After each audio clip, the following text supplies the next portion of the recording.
สังฆังนามามิมายังพันเตติสารเนนะส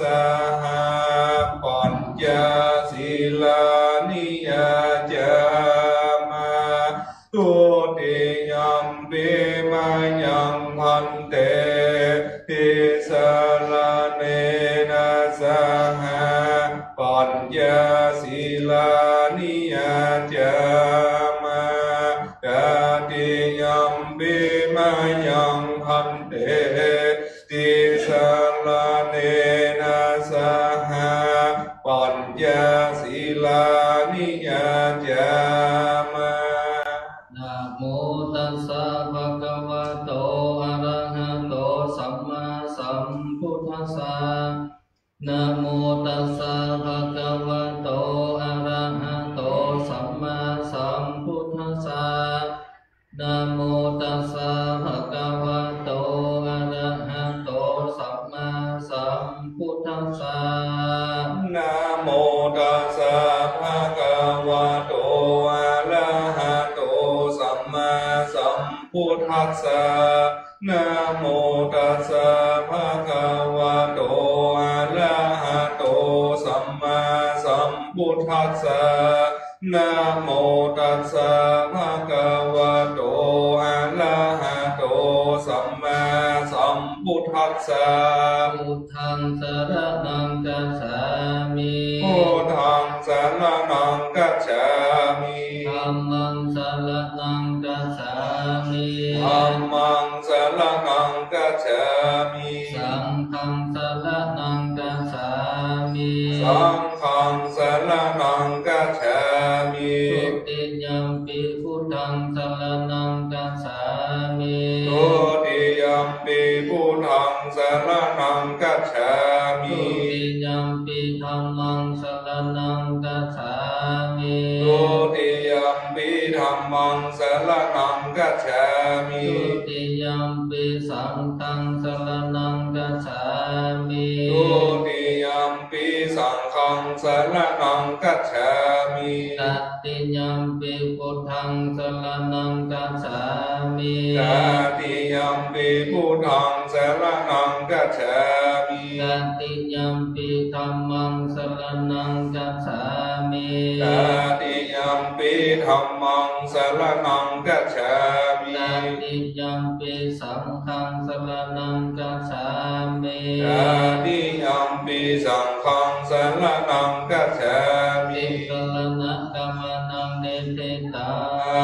มะพันเตปานาติปตาเวรมณีสิกขาปะตังสมาธิยามิปานาติปตาเวรมณีสิกขาปะตังสมาธิยามิตินาตานาเวรมณีสิกขาปะตังสมาธิยามิ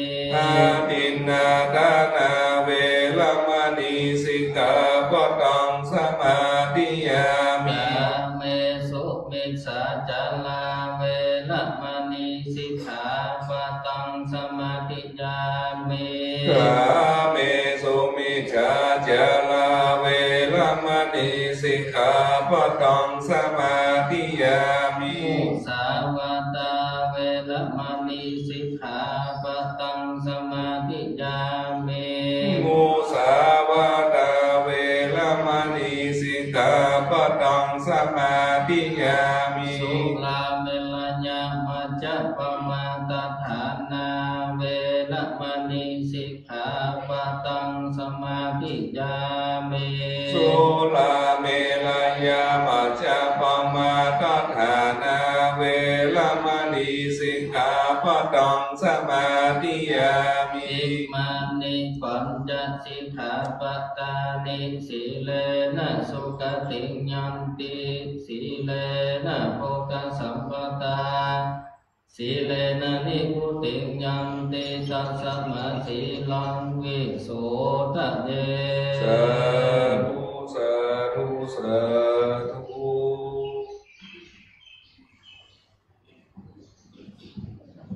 นิพพานังเยนะกะลั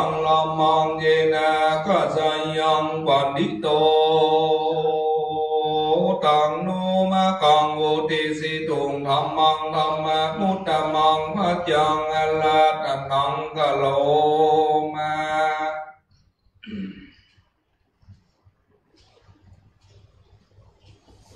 โอกาสตอนนี้ไปจนทุกท่านได้สดับรับฟังพระธรรมเทศนามหาอุปคุตอุปคสองถึงในโอกาสวันนี้ก็ตรงกับวันศีลเดือน10 ดับวันนี้ขอคือท่านทั้งหลายได้สดับรับฟังตั้งอกตั้งใจเรื่องของพระธรรมเทศนาได้กล่าวถึง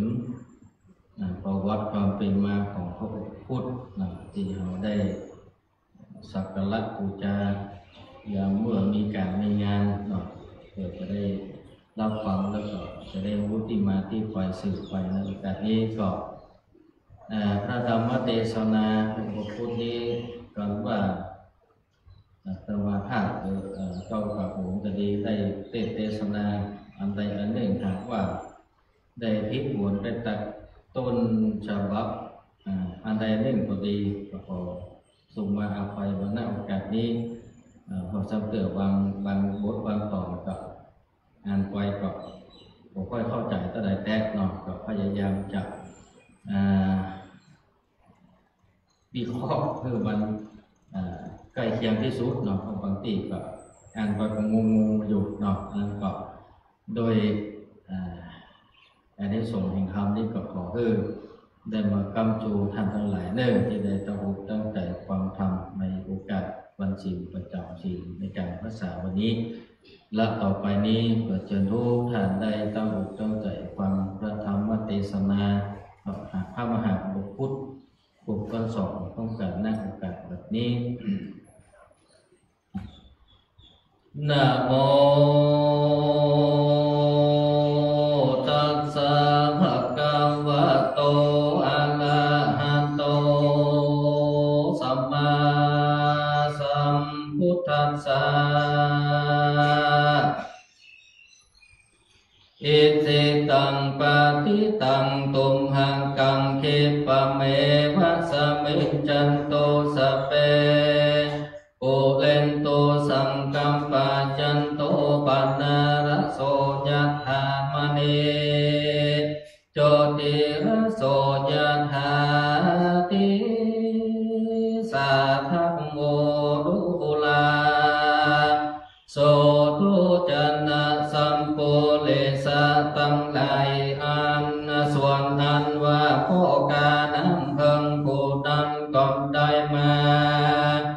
เพื่อตันน้ำเพิ่งแก่พระปัญเจกพุทธเจ้าแล้วแลพระปัญเจกพุทธเจ้าก็เอาบาตรรับเอาน้ำเพิ่งและในเมื่อน้ำเพิ่งเต็มบาตกเนื้อแผ่นดินตั้งอันก็ตั้งกำพาธนาวดังนี้โดยนิสันตาทันลางอันคันใดเฮอน้ำเพิ่งเป็นตานในกาลปัจจุจงเธอขาได้เป็นพญาตุหนึ่งอันประกอบไปโดยเตจางอนุภาวะภาเปสัมปะจงโคตุยตำมวลลวงไปใต้แผ่นดินได้โยจากดึงขึ้นไปบนอากาศก็ได้โยจากนาดึงจงมีเตอส่วนว่าพระปัจเจกพุทธเจ้าก็อนุโมทนาซึ่งมาทุกตานแห่งโภกานำเพิงโพนันวาหิทิตังปาปิตังตุมหากังคิปะเมวะสัมมินจันโตสัมเปปุเรนโตสังกัปปะจันโตปนะระโสยะธามณิโชติระโสยะธาตุลาอุปาสกาอิทิตังอันว่าปันนิธานะภาธันนาตุมหักกังแห่งท่านมีด้วยพระกันสัตย์ใดสามีจันตุจงอุดมสม ฤทธิคิปปังเอวังกเปียนนาคสัพเพสังกัปปาอันว่ากัมหาธานาตังวันปุเรนตุโจหือปัมเป็งเต็มจันโตอุปมาเป็นดังพระจันทร์ปันละโสอันดับสิบห้าคำนั้นมีบ่มีเป็นดังอันเธอเป็นดังแก้วมณีโจ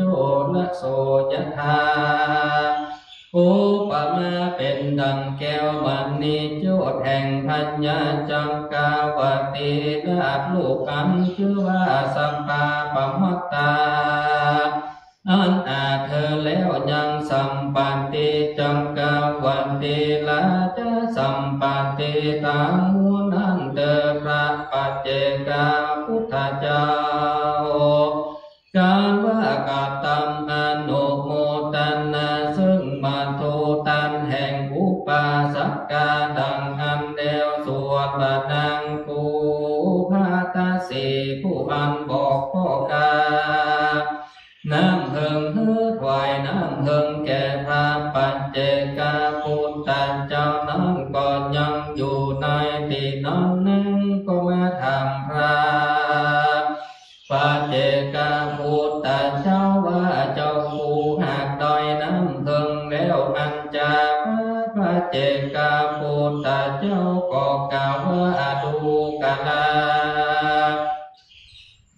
อุปาสิกาพ่อกาน้ำเพิงผู้นั้นก็ยังได้หือตันน้ำเพิงแก่เราด้วยจิตตาปาสาทศรัทธาแม่นางกุมภาตาสีผู้นั้นก็ทำพระปัญเจกาพุทธเจ้าว่าข้าแต่เจ้าผู้อันว่าพ่อกาผู้นั้นเธอตันน้ำเพิงแล้วดังอันยังตั้งกำปณิธานะธาธนาเป็นดังเลืออันจาพระปัจเจกาพุทธเจ้าก็บอกกล่าวคำอันพ่อกาผู้นั้นหากธาธนาเงาตุภากันและส่วนบานังกุมภาตาสีผู้นั้นก็มีใจจมชื่นยินดีกรรมโดยมันทูตันแห่งข้อกาผู้นั้นก็ประกอบโดยจิตตปาสาทศรัทธาก็เอาพระแห่งตนทอดไว้แท้ปาตาแห่งพระปัจเจกาพุทธเจ้าแล้วก็ทั้งกรรมปานิธานภาธนาว่าเมื่อใดใจก็การน้ำเพิงผู้นั้นได้เป็นพญาตังอัน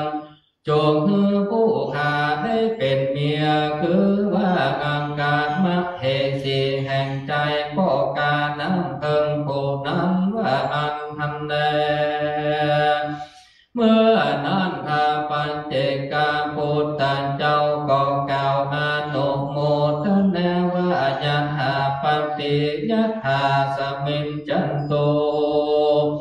กัมปณิธานาภาธนาแห่งดังมีด้วยภากันสัตใดจงจักกุดมสมฤทธิ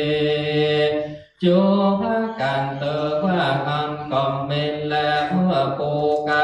ทั้งสองอันเป็นพี่หักไปจะเดินหาน้ำเพิงมานอดแนวดังอันผู้เป็นน้องอันอยู่ไข่น้ำเพิงก็กล่าวว่าพระปัจเจกาพุทธเจ้าก็มากุมบาทพโยจันโดยน้ำเพิงอันคาก่อนใดคือดันน้ำเพิงแก่พระปัจเจกาพุทธเจ้าแล้วเล็กว่าอันพี่ตั้งสองจงอนุโมทนาตานยินดีซึ่งการแห่งเราเตอว่าอันส่วนนั้นว่าผู้เป็นพี่ไอก็มากล่าวว่าอันว่าพระปัญเจกาพุทธเจ้าตนนี้จะว่าเป็นพระปัจเจกาพุทธเจ้าแต่หนึ่งพระบ่ใจพระปัญเจกาพุทธเจ้าแต่ตายจันลืมมาก ว่าเป็นจันตนะใดบางอันส่วนวัดผู้เป็นที่กลางนั้นก็กล่าวว่าแม้นว่าอันพระปัจเจกาพุทธเจ้าก็แล้วเติมเนี่ยสั่งบ่ยับเอาตีนพระปัจเจกาพุทธเจ้าฟังไปทุกฝั่งน้ำสมุทรไปนะปุญจาว่าอันเมื่อนั้นผู้เป็นน้องก็กล่าวว่าพี่ตั้งสองอย่าได้ว่าอันเตอนั้นว่าสภาวะอันใดตานี้ก็เป็นพระอนิสังสาเสริฐกว้างมากนาแต่ดีได้พี่ตั้งสองจงบังเกิดใจใส่ศรัทธาสมณะสันตาพร้อมกับโดยคายินดีซึ่งต่างแห่งเราทั้งหลายนั้นเตอว่ากันเมื่อนั้นพี่ตั้งสองก็กล่าวว่าผิดและมีดังอันเพื่อพระทั้งสองก็อนุโมทนาตานซึ่งน้องแล้วว่าอันก็มีจิตตปาสาทะศรัทธายินดีและเหตุดังอันจะมีแต่กันละน้ำไปหน้าผู้กราทั้งสามคนพี่น้องต้วนเดียวไปมาในวัฏสงสารใจในพระเจ้าอันหนึ่งผู้เป็นน้องก็ได้มาเกิดเป็นพัญญาอโศกธรรมลัญจานี้แลผู้เป็นพี่นายก็ได้มาเกิดเป็นลูกสุมนาอุปราชาอันอยู่ในต้นแม่ควรเดือนบลามวนแล้วเมื่อนั้นพัญญาอโศกธรรมราชาก็จับมาฆ่ายังสิเมนนาอุปราชาเสียนั้นอันพระนางผู้เป็นแม่ก็พาเอาตั้งกับพระไปโลดไม้นิโคตนหนึ่งที่ไกลบันจันดันดาแล้วก็ประสูติออกมาจากท้องแม่ที่นานก็ด้วยเหตุกรรมวิบากแห่งตนทุจริตาวาจากอันได้กล่าวว่าแก่พระปัจเจกาพุทธเจ้าว่าจากเป็นพระปัจเจกาแต่หรือว่าบอกเป็นจักว่าเป็นจันดานได้ว่าอันหันแลเมื่อใหญ่มาได้จิตปีแล้วนาน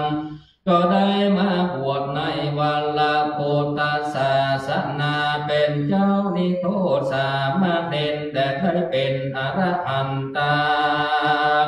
ตนพาเสดสันนานก็ด้วยสันตาภาอานิสงส์อันใดอนุโมทนาซึ่งมาทุกตามอันผู้น้องดาหาก็ห้ามมากำอันบดีเสียนั้นจริงใดอนุโมทนาด้วยจิตตปาสาทศรัทธานั้นแลบัดนี้ก็ได้มาสอนพัญญาอาโศกธรรมลัญจาได้บังเกิดจิตตปาสาทศรัทธาอันยินดีในพุทธศาสนามากนักแผ่นเล่าหันแลเจ้านิโคสามเณรเมื่อมีอายุก่อสาวแล้วก็ได้ถึงอุปนิภาวะคือว่าได้เป็นภิกขุภาวะตนพระเสดชื่อว่ามหานิโคเทนในการในพุทธศาสนาก็มีแลนาส่วนพี่คู่กันนั้นก็ได้ไปเกิดในเมืองลังกาที่ไกลปุณนั้นก็ด้วยว่าจิตตัวจานิตวาจาอันได้กล่าวว่าพาปัจเจกาก็แล้วเติดเจ้ายะสั่งแต่บ่ยับเอาตินฟังไปทุกฝั่งแม่น้ำสมุทรกำนาปุญจาว่าอันหันแลเมื่อได้เกิดมาในเมืองลังกาที่แปลวดังอันก็ได้เป็นพัญญาตนชื่อว่าเทวันนังปิญญาติสาก็เป็นใหญ่แก่เจ้าเมืองลังกาที่ก็โดยพระอานิสังสาแห่งตน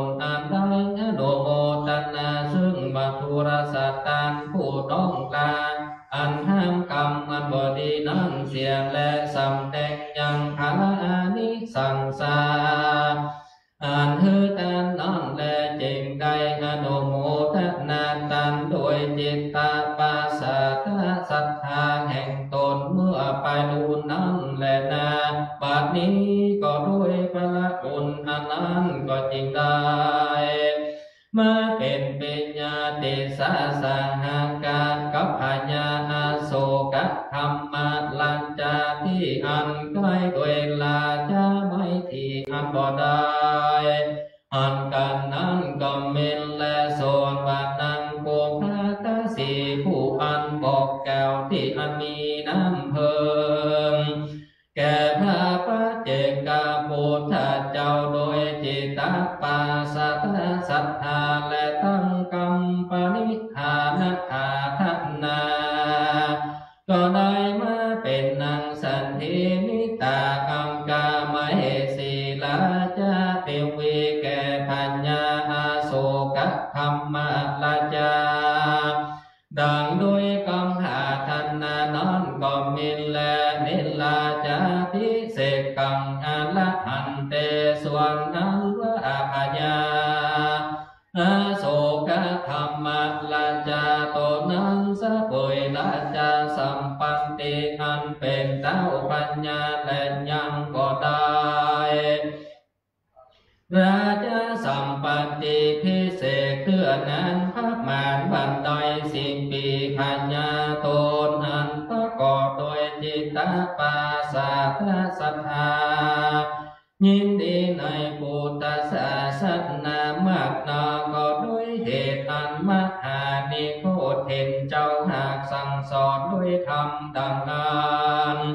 อาญาก็ฮือแปลงยังศาลาอ่อนใหญ่ที่ไกลฝั่งแม่น้ำคงคาเพื่อเป็นที่ปั้มเป็นกุศลบุญกรรมฮือตันก็มีแลตาโตปะทายาสัพเพลาจันเนสังกาลาจุมปุติเปสมาสันทานากาลาจันโนพิเศษกังกัตตวาเอกลาจาโหสิจะเมียนแต่กาลนั้นไปเมื่อไปเนื้อส่วนบาทเต้าพญาตั้งหลายได้84,000 เมืองน้อยสักกาละจมโพธิตมวนก็มีสันตาพร้อมกันมาเบิกไปลอยที่มังกาลาพิเศษคือเป็นเต้าปัญญาเอกลาจาหาโคตด้วยมังกาลาจานาบุตรีพิเศษว่ามหาธรรมาโสกลาจาก็มีแลนาด้วยเตจะอนุภาวะแห่งมหาลาจาพุทธาพิเศษนั้นแต่ส่วนว่าลาจาสีที่ก็ปรากฏมีบทระมวลจุภากันเป็นดังมโนรธา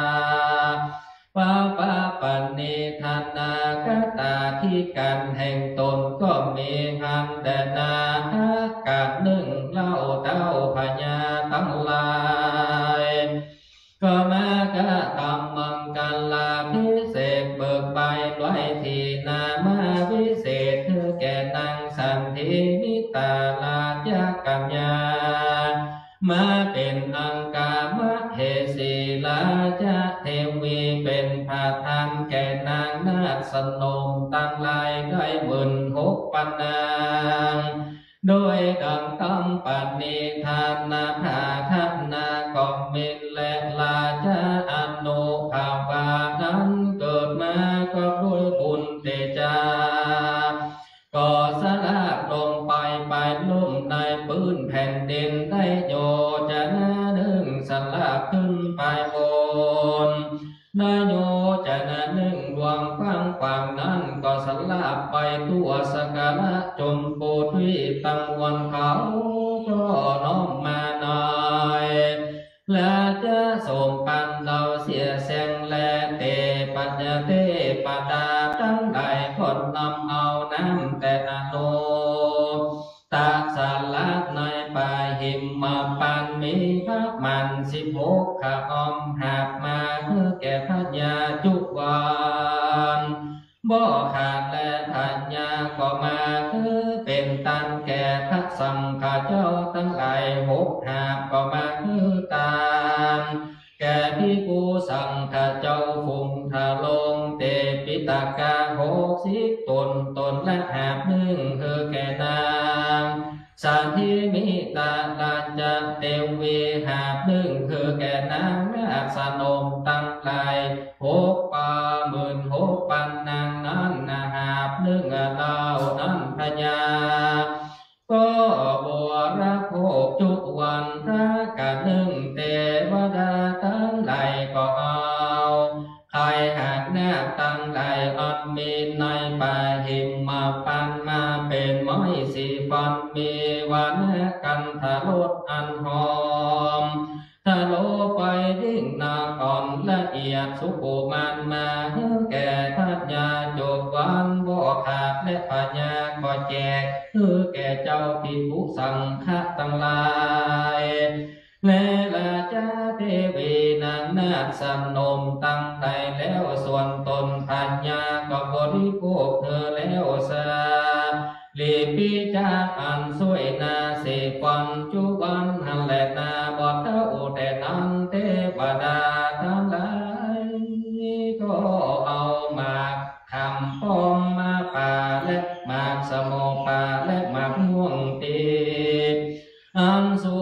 ประกอบโดยบัณฑกันทะลดโอจะลดอันยิ่งเธอแก่ทัญญาจุวันแด่เธอการหนึ่งเทวดาทั้งหลายก็เอาผ้าทิพย์อันมีบัณฑพระกันแต่อ่อนแลบสุขุมันทานคนผู้ใดได้ปั่นได้ต่อนั้นมาคือแก่ทัญญามากนักเพื่อเธอพญานุ่งทะลงและพญานาคทั้งหลายก็เอาผ้าอันวิเศษอันมีวันและเหลืองอ่อนและสุขุมันมาคือเป็นผ้าเจ็บมือและอาบน้ำแต่สาตันตาสลาหิมาปานนั้นบ้วนปากและสวยมือและเอาน้ำจันสุกันธา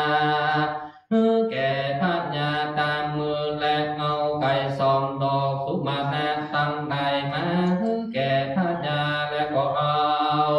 จวนจานเด่นจันมาปัดผัดนาจุวันสุวากาลูกแขกเข้าตั้งหลายก็กล้าเอาดวงเข้าสาดีมาแต่ป่าหิมาปานพักมันเข้าปัญหามาซอยไว้หน่อยสั่งเข้าตั้งหลายมวนจุบันและสุมูสิกานูตั้งหลายก็ปังกันแกะเปลือกเขาอันนั้นเสียงคือเป็นสันสรีเม็ดข้าวอันนี้ก็บ่หักสับเม็ดและนามาทุมาขีนาแม่พึ่งตั้งหลายก็มาแปลงรังมากนักบัวละบวมด้วยน้ำพึ่งแดดอาบจากอันว่ามีตั้งหลายก็เอาดัวมาอาบผ้าไว้ในเรือนครัวมากนักโจบันบ่ขาดแต่กาลาวิกาทุกกาลาวิตังหลายก็มาร้องส่งเสียงอนุอันพอนักตามภาษาส่งเสดทัญญาด้วยตามระบำตัวเลียนนทีตั้งหลายข้าพระกันจุวันก็มีและอิมาหิตาวิหิสามัณนาคโตราจาหายาทโสกาธรรมลาจาตัวนั้นก็แต่งตานาว่าทุตันทั้งหลายมากนักแล้วก็ไปโสสละโสกาอันลำหือตันแก่พระสังฆเจ้าทั้งหลายแล้วก็ทำปัญหาซึ่งพระสังฆเจ้าทั้งหลายว่าพังเต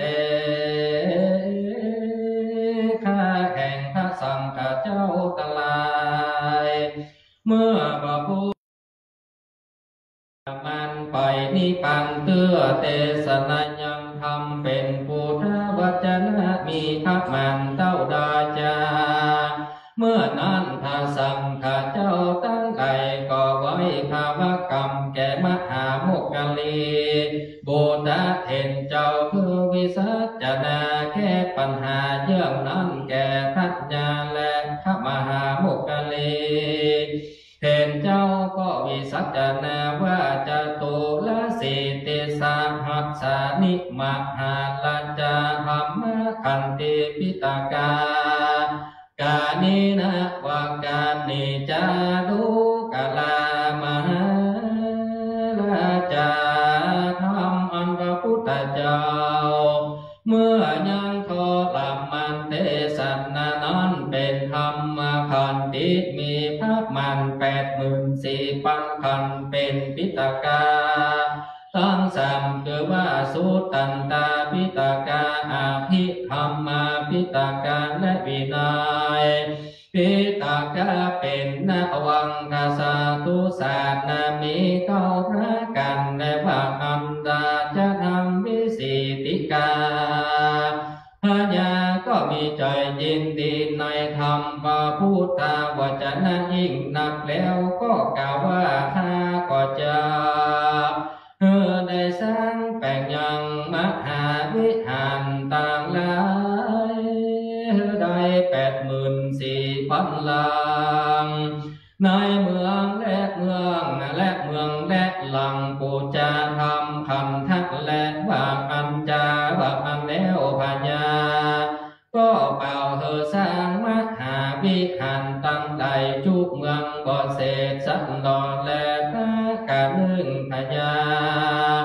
อโศกธรรมราชาตนนั้นก็มาหันยังดังสื่อตำนานอันมีในลานคำอันพญาอาจาสาโถมหาราชาตนเป็นผู้หากแต้มเขียนไว้นั้นพญาขออ่านดู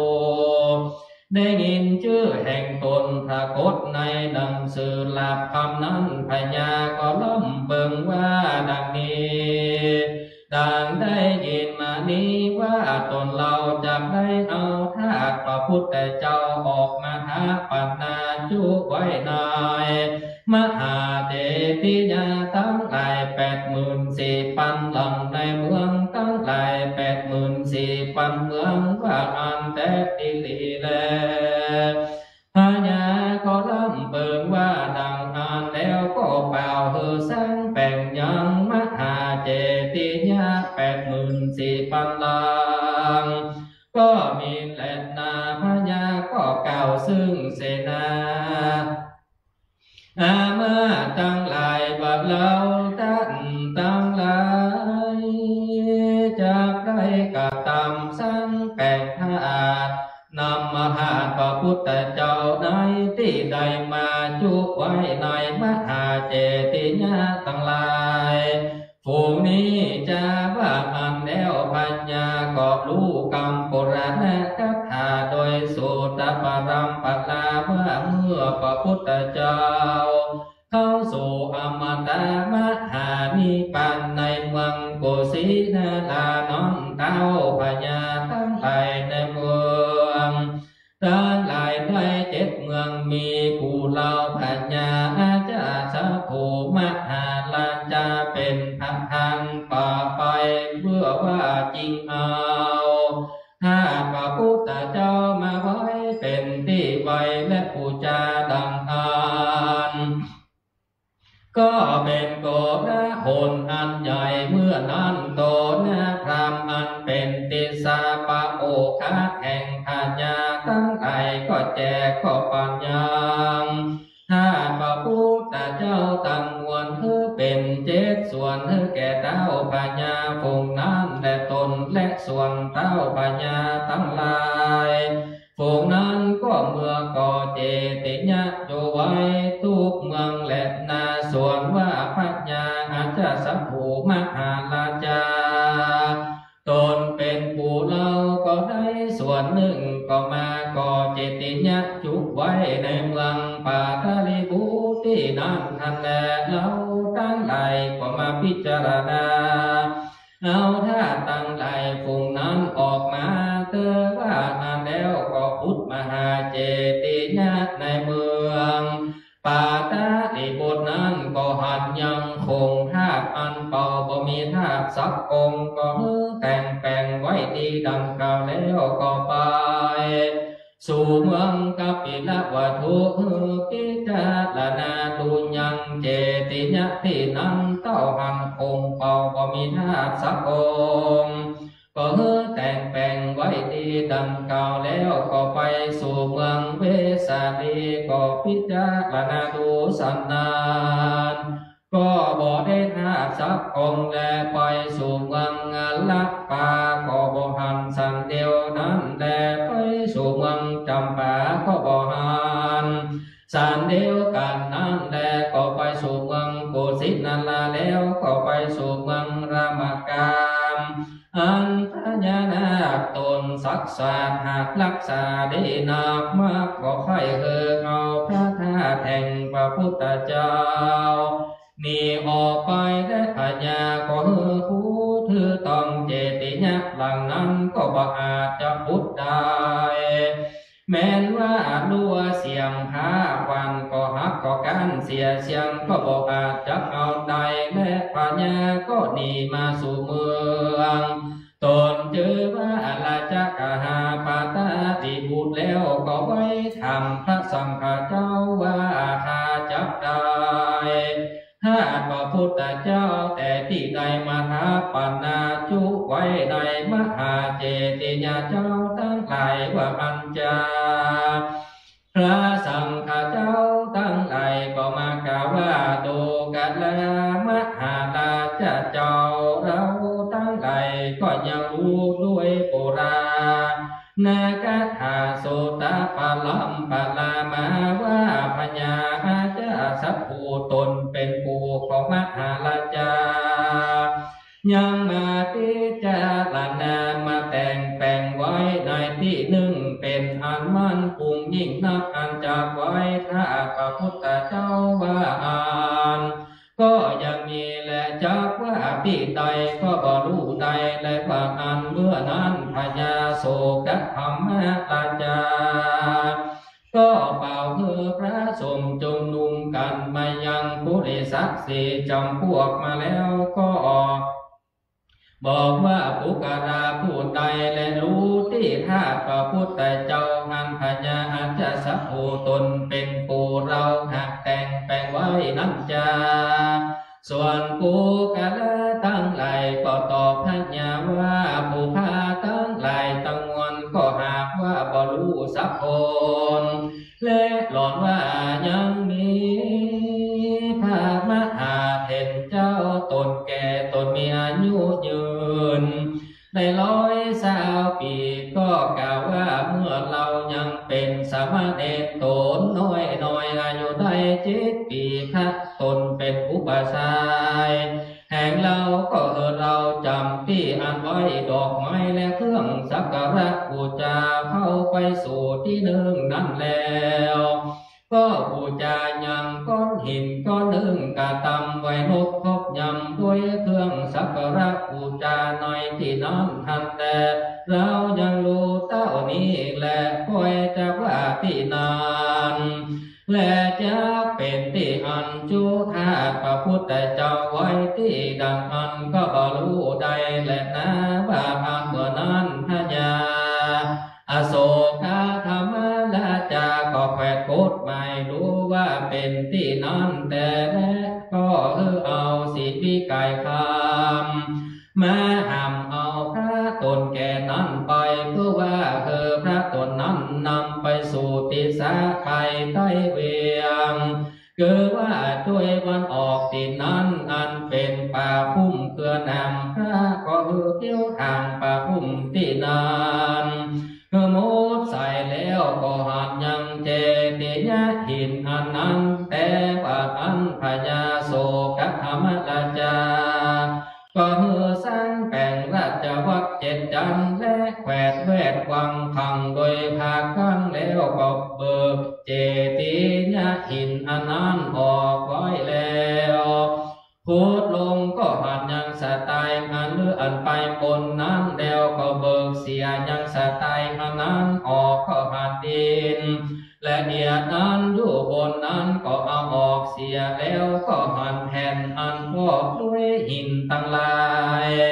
โอกงำขุงธาตุอนันต์กว้างได้เกิงโยจะน่าเลื่องเลือกก็ได้เช่นต้นตาลก็ปางการเลื่อนแผ่นดินเห็นเจตากันคือว่าแผ่นเล็กแผ่นตองแผ่นเงินแผ่นคำแผ่นเกี่ยวอันปุกงำพระกันแก้วเจ็ดประการนั้นแล้วก็เลิกเบิกเสียเสียงยังแผ่นฝูงนั้นตามลำตามแล้วก็หัดยังพระกันเจ็ดจานอ่านแวดภาษาอ่านไว้ธาตุพระพุทธเจ้าหันแลล้างแห่งท่าแห่งพระการทั้งหลายเจ็ดจานนั้นอันที่อะไรพระไทยเต็มไปด้วยใส่เงินใส่คำและแก้วจิตประการรุ่งเรืองงามยิ่งนักอันมีพระตัวโยนหาใครดีนักและมีลูกโยนคนถือสักลีกันใจมากดังแลก็แล่นแวดอยู่ในพระศาสตร์วางพระการมีเจ็ดจำนั้นเฝ้ารักษาถ้าพระพุทธเจ้าสันนั้นลวดก็อาจไขประตูพระการเข้าไปได้และพญาโศกธรรมราชาปะฮือป้อหมอผีตั้งหลายอันจบเพศมาฮือรีดเอาโยนอันนั้นเสียก็บอกอาจจับได้พญาก็มากระทำสักการะบูชาธาตุพระพุทธเจ้าในที่นั้นทลาพวนจิตวันแล้วก็ไหวลาคณามเหสิกาเทวดาตั้งหลายว่าข้าจะขอเอาข้าพระพุทธเจ้ามาจุไว้ในมหาเจดีย์ตั้งหลายอันได้84,000 หลังเพื่อให้เป็นที่ไว้สักการะบูชาดีเลยแลข้าขอมเหสิกาเทวดาเจ้าตั้งหลายจงช่วยกำจูสมปานแห่งข้ายังมีแด่เติกว่าอันและใน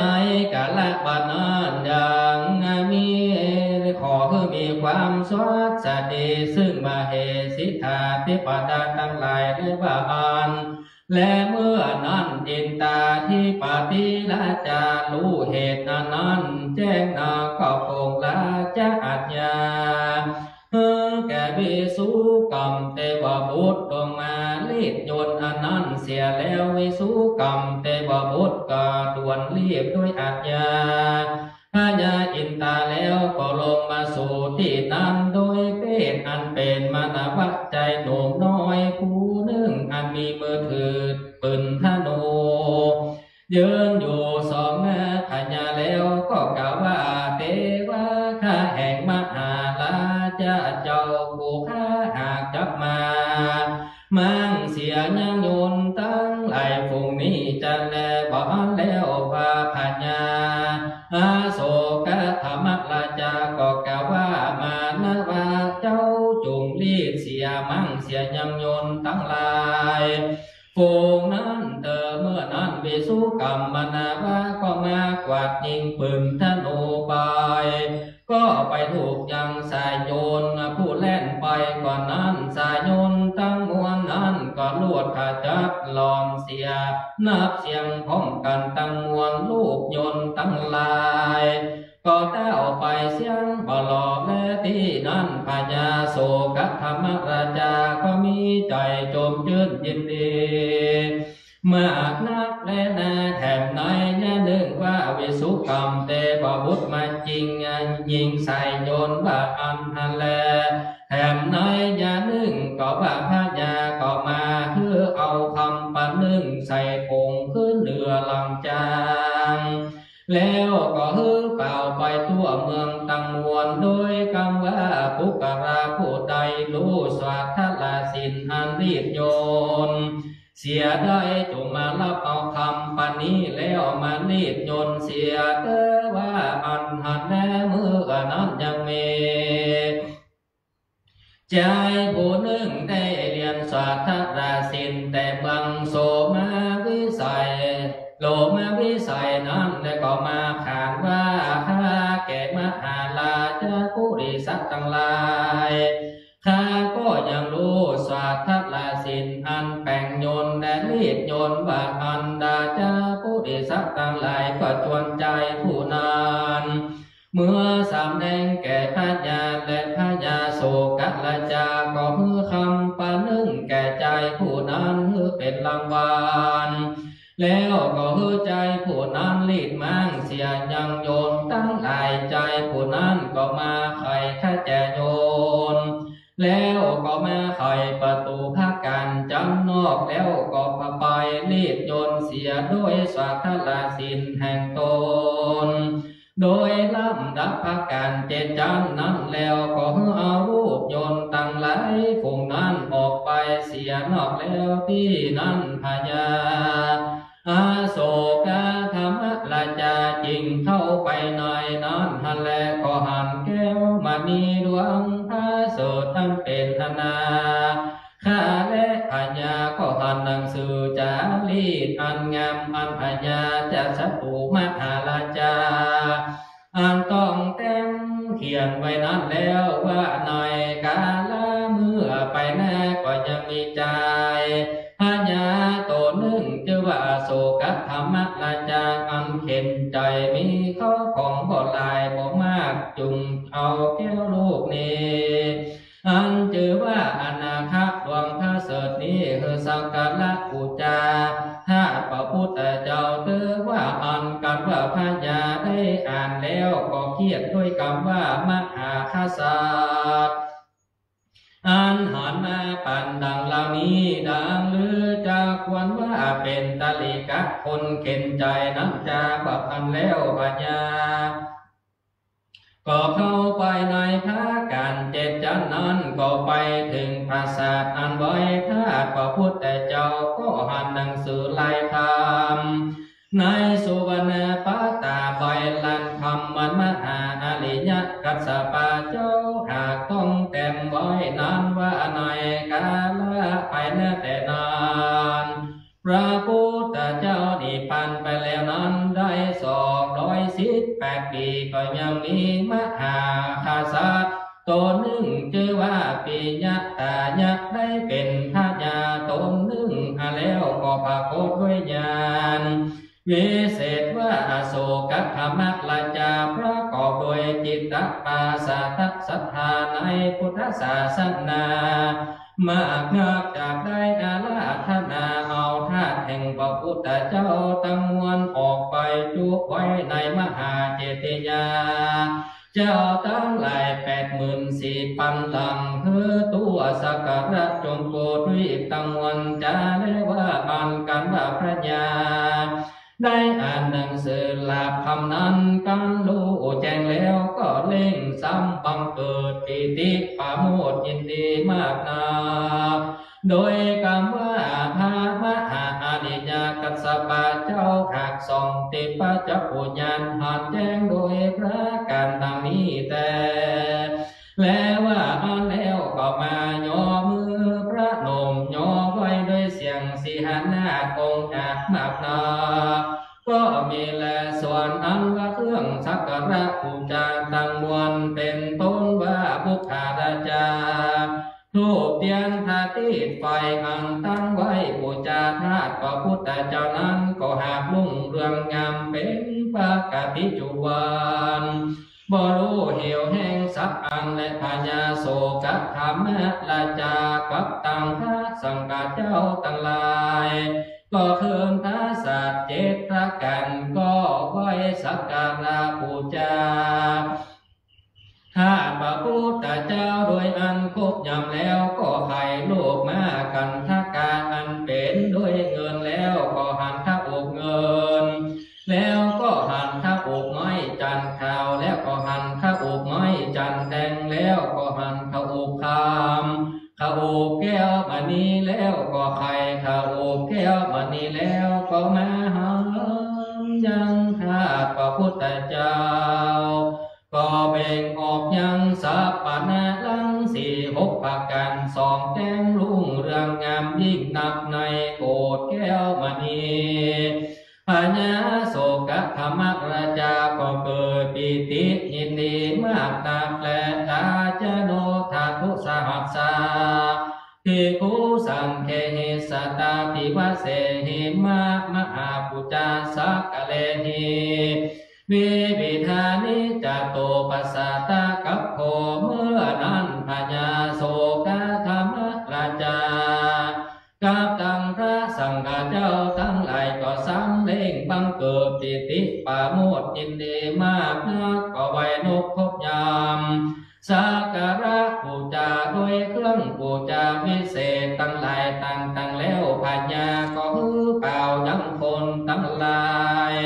เล่นมหรสพบูชาก็เป็นมหรสพอันใหญ่บูชาธาตุพระพุทธเจ้าตราบ7 วัน7 คืนแล้ว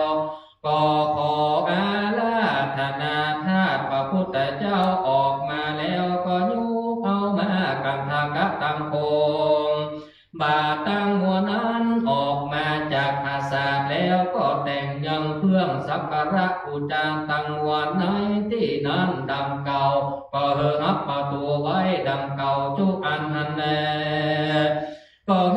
ปลูกงำพากันตั้ง7 จานแล้วด้วยแผ่นนาตั้งมวนผูกนั้นไว้ดังเก่าในภูมิธาตุนั้นก็เฮเป็นปกติดังเก่าแล้วก็นำเอาถ้าพระพุทธเจ้าเมื่อสู่เบียงป่าตะลีบูด้วยโหนตังอันกว้างได้อุสุภาวะหนึ่งคือว่า305 บางอันลาบเพียงเรียงงามผาดับไปโดยแก้วตังมวลอันมีนายน้ำและอกญาติใหญ่โดยจ่อและตรงต้นกอยต้นน้อยปูจาถวายสักการะตั้งมวลแวดเพียงป่าตะลีบุตรแล้วก็นำเอาธาตุพระพุทธเจ้าเมื่อไว้ในพระศาลาจากมนเตียนแห่งตนไว้นกโคบยำสักการะบูชาด้วยภาษาตักศรัทธายินดีมากนักก็มีลาที่นี้จักกล่าวอย่างโอปฏิดิตันอันเอาถ้าพระพุทธเจ้าออกมาก่อนแลตาโตลาจาจงโพธิเปจัตโตจตุราสีนากาลสหัสสาจตุราสีติเจติญาสหัสสานิคมมาติวมนุสาหิปราเปตวาเมื่อนั้นพญาโศกธรรมราชาก็ปุงอาจญาคือสร้างแปลงมหาเจติญาทั้งหลาย84,000 หลังในเมืองสักการะจงโพธิตั้งมวลแล้วพญาก็มาพิจารณาอย่างถ้าพระพุทธเจ้าตั้งมวลนั้นคือเป็น84,000 ส่วนและอันปลายนั้นส่วนหนึ่งก็คือนำไปจุไว้ในมหาเจติยะตะหลายจุเมืองและพุ่นส่วนหนึ่งนั้นอันปาอานาปลายก็ไว้จุติตนพัญญาจากสร้างนั้นและนาพญาก็คือพุทธสลาโบกะลานิจุเมืองว่าอันทันและอาทัละจาตังจินะทาตุภวังตาสมิงปัตติโตนากะลาสาสามิเมมหากังกะนิเลอัฏฐเสปาริมันดาลามหาเจติญาปลาเปตัวเมื่อนั้นพญาโศกะลาจาก็เฮือจะเมืองปัตติบุตรตั้งมวลพร้อมกันสร้างแปลงมหาเจติญาหลังหนึ่งใหญ่กว้างได้อาโพสักคือว่าสาว5 วันในโพอาสักกันลำแห่งตนในที่จิมใกล้ฝั่งน้ำแม่คงกาอันบ่ไกลแต่เวียงปัตติบุตรแล้วก็อาราธนาธาตุพระพุทธเจ้าไว้นะปัญนาจุไว้เพื่อว่าได้เป็นที่ไว้สักการะบูชาด้วยเครื่องสักการะบูชาย้ำแย้งวิเศษเป็นต้นว่าสุกันธาบุพภาละจากอันมีที่บกและน้ำตั้งวันตางด้วยประทีปน้ำมันจวนจันทร์และเจ้าตุงทั้งหลายอันแล้วด้วยเงินและคำอันแล้วด้วยดอกบัวเงินดอกบัวคำเจ้าตุงและท่าและกรมไฟตั้งหลายมากนักแล้ว ส่งเสพด้วยตุริยนนทีตังวันจุภากันแล้วบูชาถ้าพระพุทธเจ้าโดยจิตตปัสสะศรัทธาเลื่อมใสยินดีมากนักก็มีแลอาทาตาจาสัพพะปุณณนิปาเลตวานิลาเปตวานาสัพพเตตาสักการะมนาตวังจิตเตสีมืออนันทญาโสกธรรมราชาอันโป่งราชอัจญาเหือสร้างแปลงมหาเจติยาเจ้าตมหาวิหารใหญ่ทั้งหลาย84,000ดังบัวละมุนแล้วขีญาบุญทั้งหลายก็บัวละมุนแล้วดังอันทญาอาโศกราจาก็หากว่าคดิ่งในใจ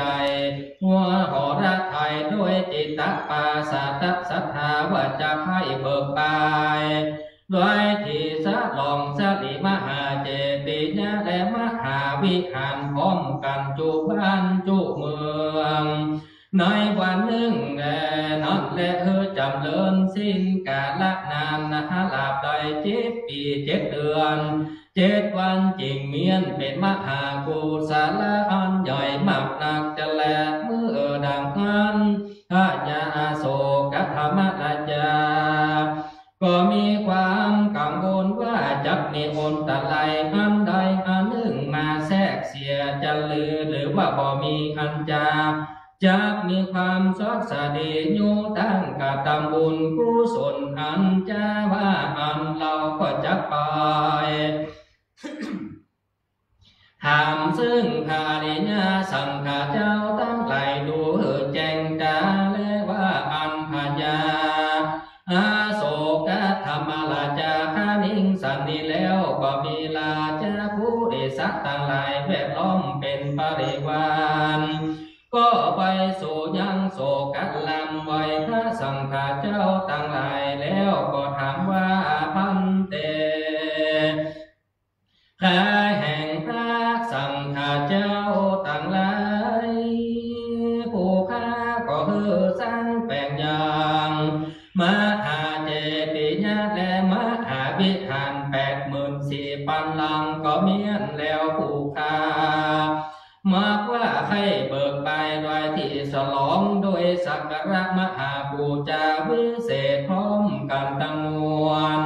แล้วในวันนั้นจุเมืองทลาบเสียงกาละไอ7 ปี 7 เดือน 7 วัน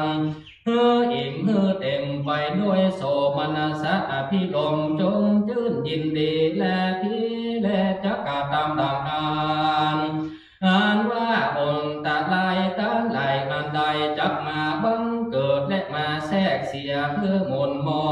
งยังจักมีบ่จาหรือว่ายังจักสัสดีบ่มีเหตุอันใดเล่าจาว่าอันเทโลอันโตเมื่อนั้นส่วนว่าพระมหาเถรเจ้าตนเป็นอรหันตสังฆาก็มาล้อมเปิงโดยติปัจจโพยันก็รู้ว่าจักบังเกิดมีอนตรายเที่ยงแต่ดังอันก็กล่าวว่าทุกลามหาราชาอนตรายอันใดอันหนึ่งยังจักมีด้วยพญามารตนดีใจมักบาปจักมากระทำเป็นอนตรายจะแลกว่าอันพญาโศกธรรมราชาก็กล่าวว่าผิดและมีดังอันขอพระสังฆเจ้าทั้งหลายจงพิจารณายังอรหันตาเจ้าตนประกอบโดยอิทธิฤทธิเตจะอนุภาวะมากนามากรรมจักเสียยังเหตุอันเป็นอนตรายแก่บุญกรรมแห่งท่านั้นเตบาอันเมื่อนั้นธรรมะโมกาลีพุทธาติสาเห็นเจ้าแห่งสังฆนายกาทั้งหลายก็กล่าวว่าดูกัลามหาราชาพระสังฆเจ้าทั้งหลายก็หากจะพร้อมกันพิจารณาหายังเจ้าปีผู้ตนประกอบไปโดยแต่จะอนุภาวะอันอาจเพื่อจะทำเสียยังตนตรายอ อันนั้นจะแลว่าอันแล้วพญาโศกธรรมราจาก็มีใจจงชื่นยินดีไหวพระสังฆเจ้าแล้วก็เมื่อโศกศาสตร์แห่งตนก็มีหันและนาภิกขุสังโฆสนิปติตวามาอันตรายยังปัสสติส่วนพระสังฆเจ้าทั้งหลายก็มาพร้อมกันประชุมชุมนุมกันพิจารณาดู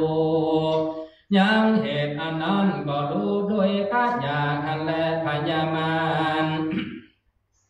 ผู้นั้นมักบาปเหตุว่าบทยินดีในพุทธศาสนาจักมากระทำเพื่อเป็นบุญผลทลาย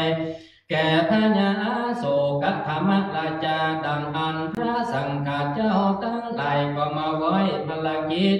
จากอันนั้นแก่พระสังฆเจ้านายกะคือว่าโมกะลีพุทธติสาเห็นว่ากิจจะหาละอันเป็นการอันนอกหากล้างถึงแก่เจ้ากูตนเป็นสังฆนายกาและเจ้ากูจงห้ามยังบุญอนตะไลแก่พญามารนั้นเติบว่าอันมหาเถรเจ้าตนเป็นนายกะก็กะว่าดูกาลาอาวุโสกิจาภาลานั้นก็บอกวันถึงข้าแต่และว่าแต่ว่าด้วยมีแต่ข้าก็มีไว้ญาณเขาแก่คำจลานับหูตาแห่งข้าก็บ่แจ้งและคอยจับกำลังก็บ่อาจจะทำอนตะไลแก่พญามารนั้นได้แลเจ้าตนได้จะอาจทำได้จงไว้ภาระแก่เจ้าตนนั้นเตอบักอันพระสังฆเจ้าทั้งหลายก็ไว้ภาลากิจจะอันนั้นล่ำดับไปจูตนก็ว่าอาจจะขาดยังกิจจะอันห้ามยังบุญโอนตะไลแก่พญามารนั้นได้สักตนและตุติญาติวะเสภิกขุสังฆาเอตาตถาญาสันนิปาเตในวันลุนวันสองนั้นภิกขุสังฆาเจ้าทั้งหลายก็มาพาสมจมนมกันล้ำเบิ่งพิจารณาหายังที่คู่ตนจาห้ามบุญอุนตะไลแก่พญามารนั้นดังกันแลญาณนั้นยังมีพญานาคโกหนึ่งก็มาแต่เมืองหน้าก็มาไหวภิกขุสังฆเจ้าทั้งหลายโดยจิตตปัสสะศรัทธาแล้วก็อยู่ในทีหนึ่งอันควรแก่ตนหันและนาคิโกลัทธราชาในขณะยามนั้นยังมีพญาพุทธตัวหนึ่งก็บินมาแต่จักรวาล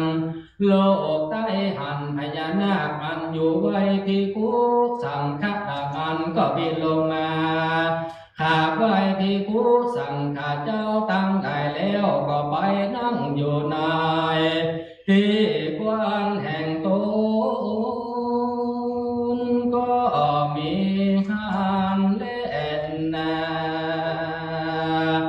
เนธิตังขิญาอันกล่าวเทศนายังธรรมเทศนามหาอุปคุตโอกทวนสองก็บังคมสมเด็จสาเดชธรรมยังสาธุกรังกโรมาเสสาธุสาธุสาธุ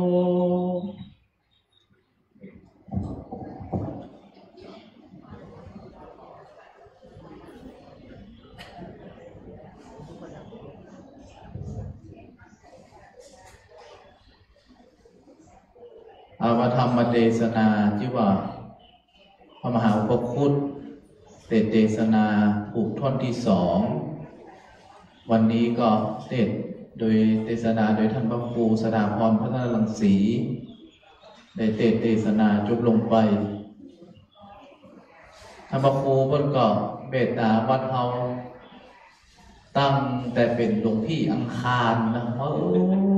สาวกูปีนะเตะกูปีมา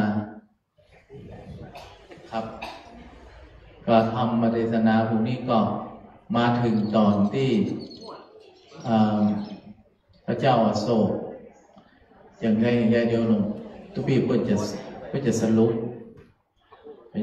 ผู้ฟัง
ศรัทธาที่จะเข้ามาประเคนคนเดียวก็เข้ามาได้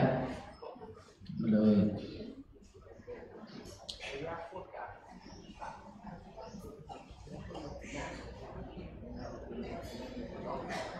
เดี๋ยวเมื่อท่านครูไปสรุปผู้ฟังกัน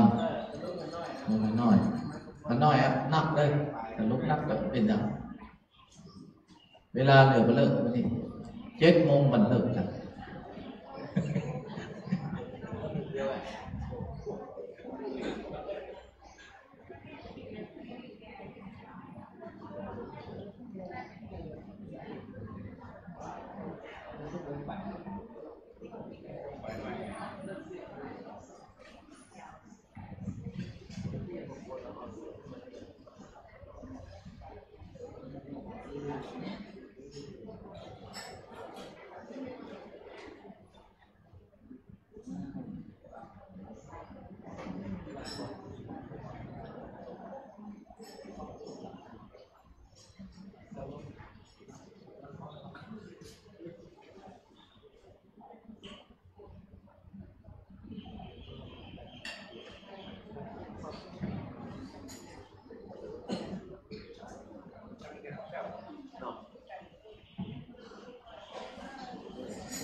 โอกาสนี้ก็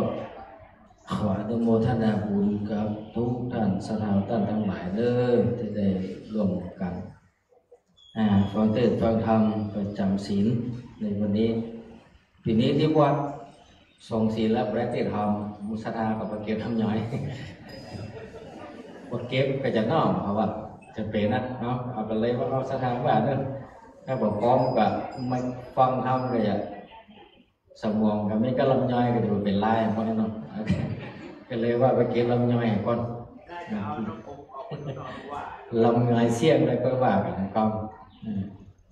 เพราะว่าช่วงนี้มันจะขนาดแต่มันเอาสถาบอกว่าถ้าบอกเก็บก็จะไม่ได้สักบาทสมัยมั่งก็จะเป็นได้เก็บก็เลยว่ามาใส่บาทบัญชีวัดเจ้าแล้วก็มาแรงก็มาทำวัดสวดมนต์ที่นอนก็นอนที่บ่นอนก็ปีกอันที่นอนแต่ก็บ่ขี้โคตรใครเขียวมันปฏิติเนาะก็เอาตามสภาวะเนาะตามสภาวะแวดล้อมแต่ตามธรรมชาตินะดูได้แล้วดูนั้นงานใดงานนั้นช่วงใดช่วงนั้นก็เจ้าบ้านเจ้าจองกับกระปักกระต้องอย่าได้กระบดีได้หรือว่าเอาตามนั้นเอาที่สบายก็แล้วกันเนาะวันนี้ก็เป็นโอกาสอันดีที่เก่ากับหมู่ธรรมภาพได้มาเทศนาธรรมแห่งศีลหนึ่ง อย่างภาษาเล่นเนาะอันนี้ผูกทดสองมหาอุปคุตผูกทดสองอันนี้ก็โดยย่นย่อนี่กับพระธรรมเทศนามหาอุปคุตนี่กับพี่นานก็เอาไปนิมนต์เป็นเขียนใส่กระดาษเนาะอย่างนั้นวันนี้พี่นานว่าเขียนใส่ปลาบัดตอนเล่าเอาอย่างนี้ไปก่อนเลยแล้วมาให้ทำกรรมจะว่าอ่านง่ายก็เหมือนยากจะว่าอ่านยากก็เหมือนง่ายก็จะเป็นได้เอามาให้เพลงของตัวเก่ามากรรมเพื่อทวนไปในตัวแต่กันมีบางตัวบางอันกับขัดตัวโบกพ่องไปพ่องพิษผลพ่องก็ต้องขออภัยตัว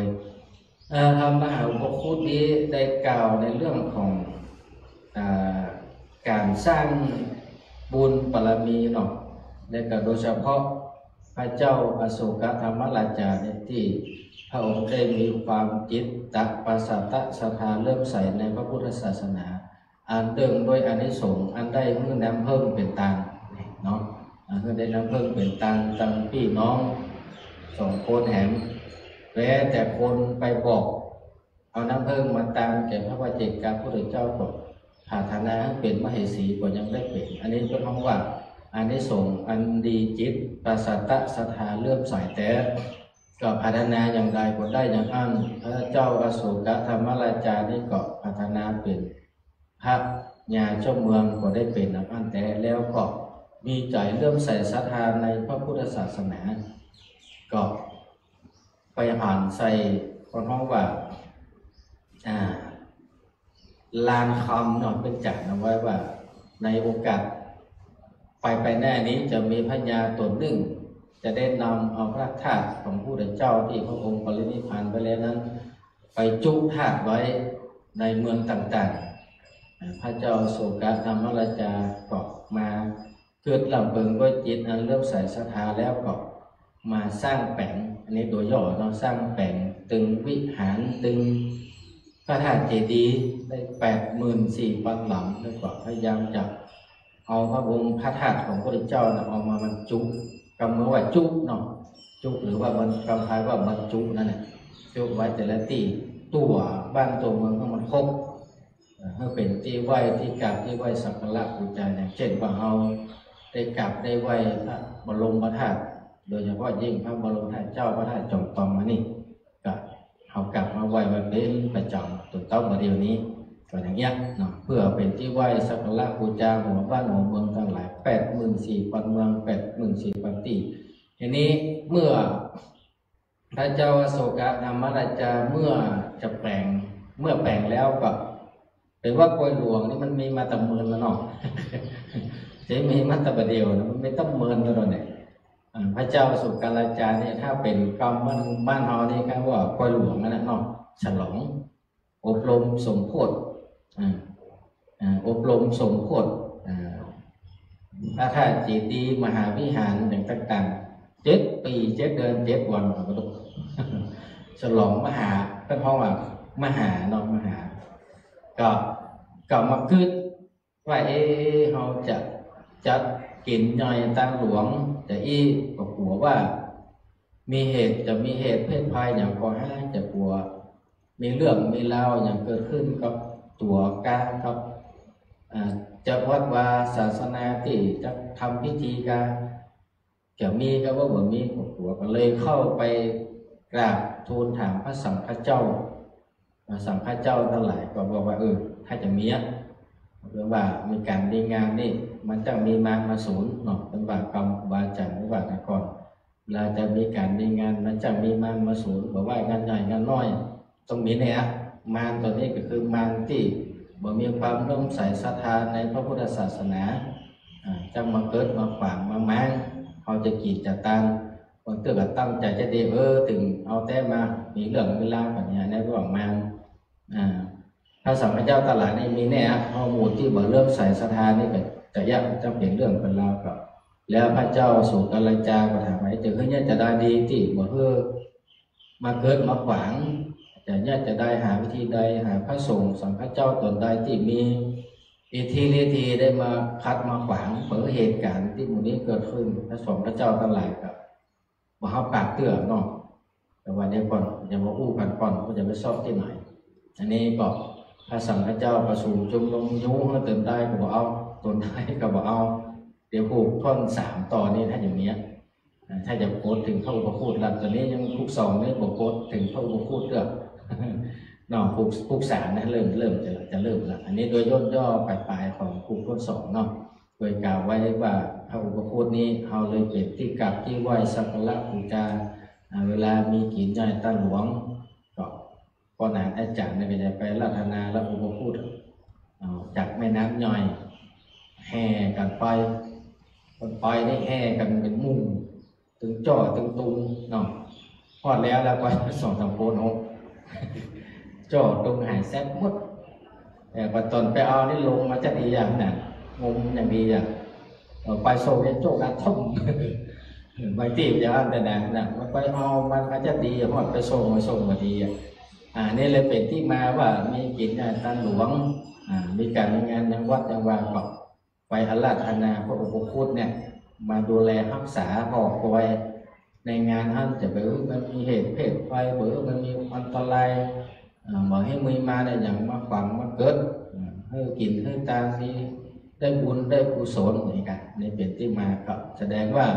อันนี้เราทำกันสืบทอดกันมาไม่ใช่ว่าทำกันมาบ่ได้มันมีที่มาที่ไปของมันสืบต่อกันมาเป็นจารีตประเพณีที่งดงามที่ดีงามที่เราได้ทำสืบทอดกันมาโดยเฉพาะพระมหาอุปคุตเนาะแต่ละวัดกับเหมือนเดียวกันหมดอ่ะเฉพาะภาคเหนือเขานี่นะภาคเหนือเขาจะเหมือนกันมีงานกับพระผู้จารกับเจ้าพระตอกไม้ไปราธนาบอกกล่าวพระอุปคุตมาดูแลงาน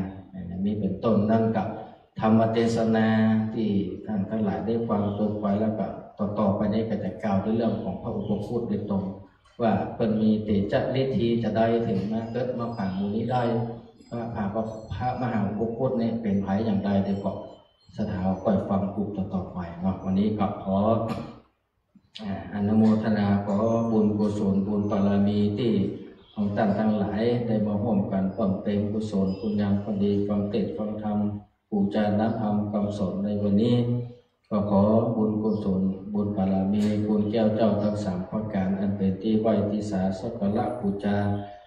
จงมาปกปักรักษาให้ท่านทั้งหลายได้มีความสุขความเจริญปราศจากทุกโศกโรคภัยพยันอันตรายทั้งหลายทั้งปวงเจริญด้วยอายุวันนะสุขภาละโชคใจไหลยะละภาสการคือหวังสิ่งหนึ่งประการใดนั้นก็ขอให้ได้สมสารบุธิจุยังจุประการบุญกุศลนี้ก็ขออัญเชิญเทพบุตรเทวดาแม่นางธรณีเจ้าที่เจ้าดินเสื้อวัดเสื้อวาตนทักษายยังพระธาตุเจ้าสีจอมตองที่นี้ทักษายยังพระบรมธาตุเจ้าสีจอมตองที่นี้ก็ขออัญเชิญมาเป็นสักขีพยานอนุโมทนาส่วนบุญส่วนกุศลในโอกาสกาลบัดนี้จุกโตนจุกองนั้นจุงจักมียะถาวาริวะหาปุณาปาริปุเรนติสากัลังเอวะเมวะอิโตทินังเปตานัง อุปกปติอิทิตังปฏิตัง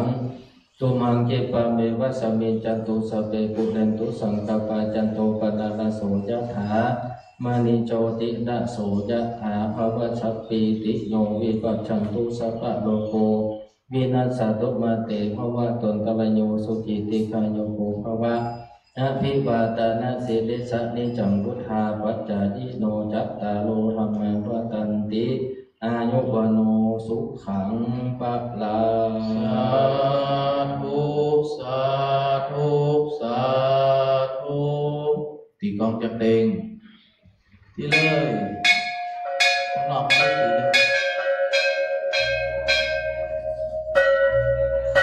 จับเต็งนอกเต็งหลง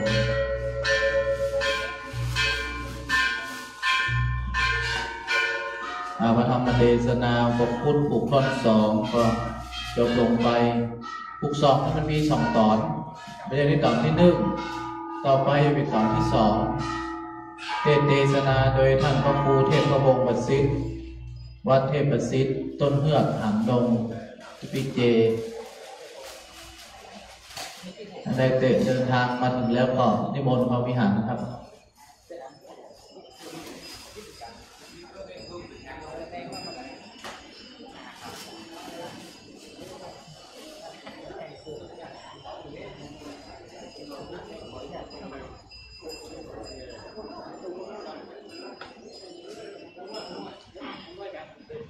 โดนสองเอาขยมบ้านใหม่พัฒนามาเอาสังฆทานในวิหารที่คำนึงนะครับรถไปจอดที่หงน้อยเดินที่ของกรรมการวัดเอาไปส่ง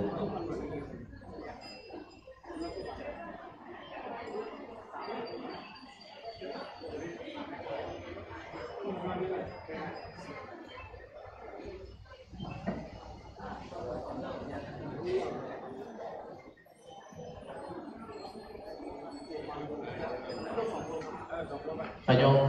ยมศูนย์นี่เป็นขยมน้อยว่าขนาดขยมนุ่มหมดเลย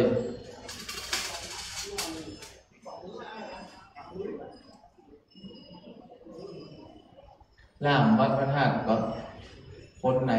70มันนั่นก็70 ปลายแอมโพนั้น60 ปลาย200 ปลายนะนี่มันเขามาช่วยวัดช่วยวาอยู่ในบนล่ามดิกล่ามคำปันล่ามทอง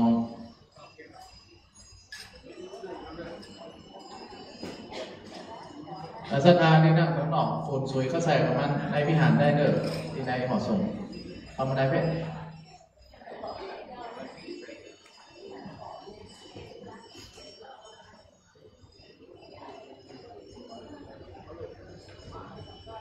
ปุถุชน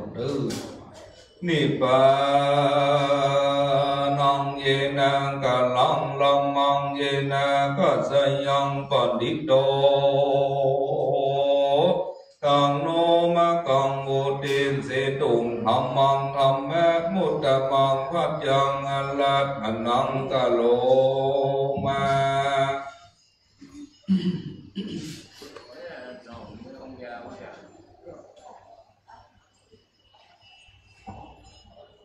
นะโม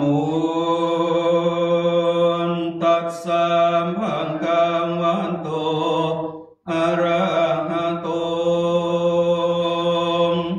สัมมาสัมพุทธัสสะ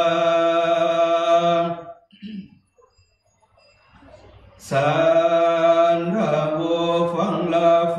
าสัมปุริสะทั้งหลายตั้งยิ่งใจมนโม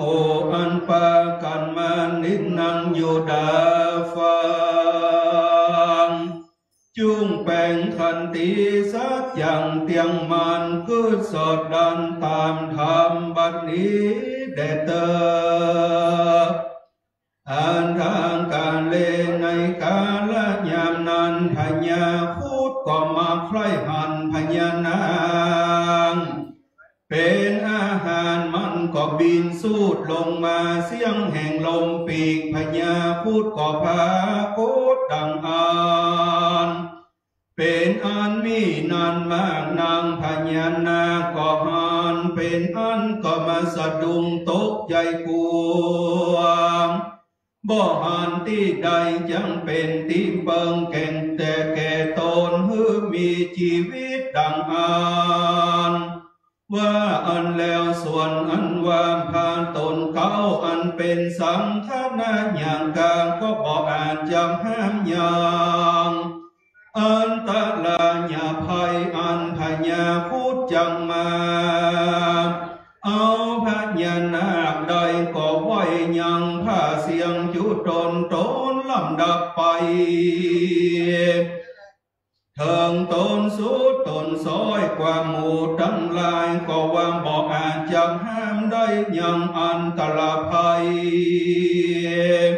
อันหลายแก่พญาพูดใดดังอันก็จำฮือพญานางมีชีวิตนั้นบ่ได้บ่เป็นที่เปิงแก่พญานางใดสัมตนตตาเอโกสัสติปนสัมมโนเนโลอิติมันโตเตจะสัมปันโนสนาปารัญญันโตนิสินเนอโหสิในกาลยามนาน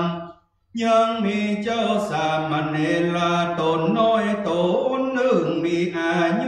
7 ปีถ้าลงศีลสิเป็นปริสุทธิเป็นอรหันตาอันประกอบไปโดยอิทธิฤทธิเตจะอนุภาวะอันมาก็มาพร้อมหมู่ที่นอน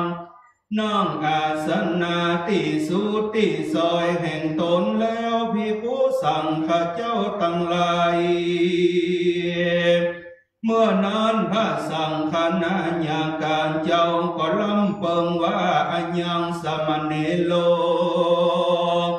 สามเณรตนน้อยตนนั้นเตียงวานจังเป็นที่เปิงแก่พญานาคใดจะแลพระก็มาลำเปิงดังนี้แล้วก็วานดูลาสามเณรโลสามเณรตนน้อยตานจุงเป็นที่เปิงแก่พญานางจุงจังห้ามภัยญะอันมาแต่พญาพูดอย่าหือมันเอาพญานาคได้แด่เตอว่าอ่านเมื่อนานเจ้าสามเณรก็กล่าวว่าข้าแด่เจ้ากูพระสังฆเจ้าทั้งหลายยังบ่สามารถถ้าเป็นที่เปิงแก่พญานาคใดๆข้านี้เป็นสามเณรตนน้อยดังรู้จักควรเป็นที่เปิงแก่พญานาคใดอันจะพระสังฆนาญาการก็ซ้ำกล่าวว่าตามอย่าได้กล่าวคำสอนนั้นเตอตานจุงเป็นที่เปิงแก่พญานาคตัวนี้รีบเหลวปานเดเตอว่าอ่านอยู่ใจหันและนาเมื่อนั้นส่วนอันว่าเจ้าสามเณรตนน้อยก็มาเยี่ยมไข้หัวแล้วก็รับเอาคำพระสังฆเจ้าว่าดังนี้แลนามพญาพุทธตัวนานกันว่ามันมาเถิงที่ไกลพญานาคแต่ดังอ่านข้าก็จังหากเหือพญาพุทธตัวนานได้เถิงซึ่งบินปิวไปด้วยเตจานุภาวะแห่งผู้ข้าเพื่อเป็นดังนุ่นงิ้วปิวไปในอากาศสนันและนาว่าอ่านในขณะยามนานพญาพุทธก็มาสูดลงมาเพื่อว่าจังเอาพญานาคไปกินเป็นอาหารก็ยังพงบ่มาเถิงพญานาคไต่พมานว่านึ่งดังอ่านเจ้าสามเณรก็เข้าสู่จตุทัสสานสมาปัตติแล้วก็เนรมิตยังแผ่นแก้วภริกาอันย้ายไว้ไปบนหัวพญานาคนั้นเพื่อว่าบอกมือลมทีพญานาคมันแลกาลยามนานส่วนอันว่าพญาพูดก็สูดลงมาด้วยกำลังแห่งตนได้ถูกต้องแผ่นหินแก้วภริกาบอกอาจจังสามารถขาเอาพญานาคได้ก็ลวดบินปิวไปปูนและน้ำก็ด้วยอนุภาวะวาโยกสินากสินวาโยแห่งเจ้าสามเณรตนนานพญาพุทธก็ปิวไปในอากาศสุดวิสัยทลาเพิงขอบจักรวาลพุทธและนาการุณนาคราชาส่วนอันว่าสามเณรก็มาเป็นที่เปิงแก่พญานาคก็พาสะจากมรณะภัยเสียแล้วเสมอเหมือนดังใดชีวิตอันใหม่หายใจเข้าออกก็เป็นสุขด้วยเตจาอนุภาวะแห่งเจ้าสามเณรตนน้อยตนนั้นแล้วก็กล่าวพระสังสาโธมนากุลแห่งเจ้าสามเณรมาก นังแล้วก็ไว้อำลาพระสังฆเจ้าทั้งหลายเมื่อสู่เมืองนาคภาวะแห่งตนก็มีวันนั้นและนาตะโตภิกขุสังโฆสามเณรังอาวุโส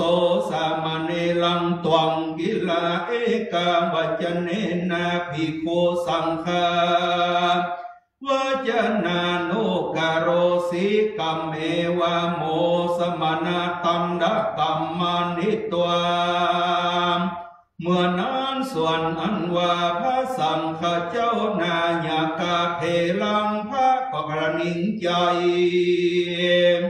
ว่าสามเณรตนนี้ประกอบไปโดยอิทธิฤทธิเตจาอนุภาวะอันมังต้านก็หากเตียงว่าจะห้ามยังบุญโอนทลายอันนั้นอันมาแต่พญามารได้แต่จะแลกระนิ่งใจดังนี้ก็กล่าวเสริงสามเณรว่าอาวุโสดูลาสามเณรเจ้าอันประกอบไปโดยอิทธิฤทธิเตจาอนุภาวามากนางสันนิอันเจริญปอยกะตำมือเป็นที่เปิ้งแก่พญานาคตามกรรมภิกขุสังฆเจ้าด้วยอันกล่าวแก่ตันตีเดียวปอยบอกมือสังฆเจ้าตั้งหลายกล่าวหลายตีจริงกะตำนั้นจาม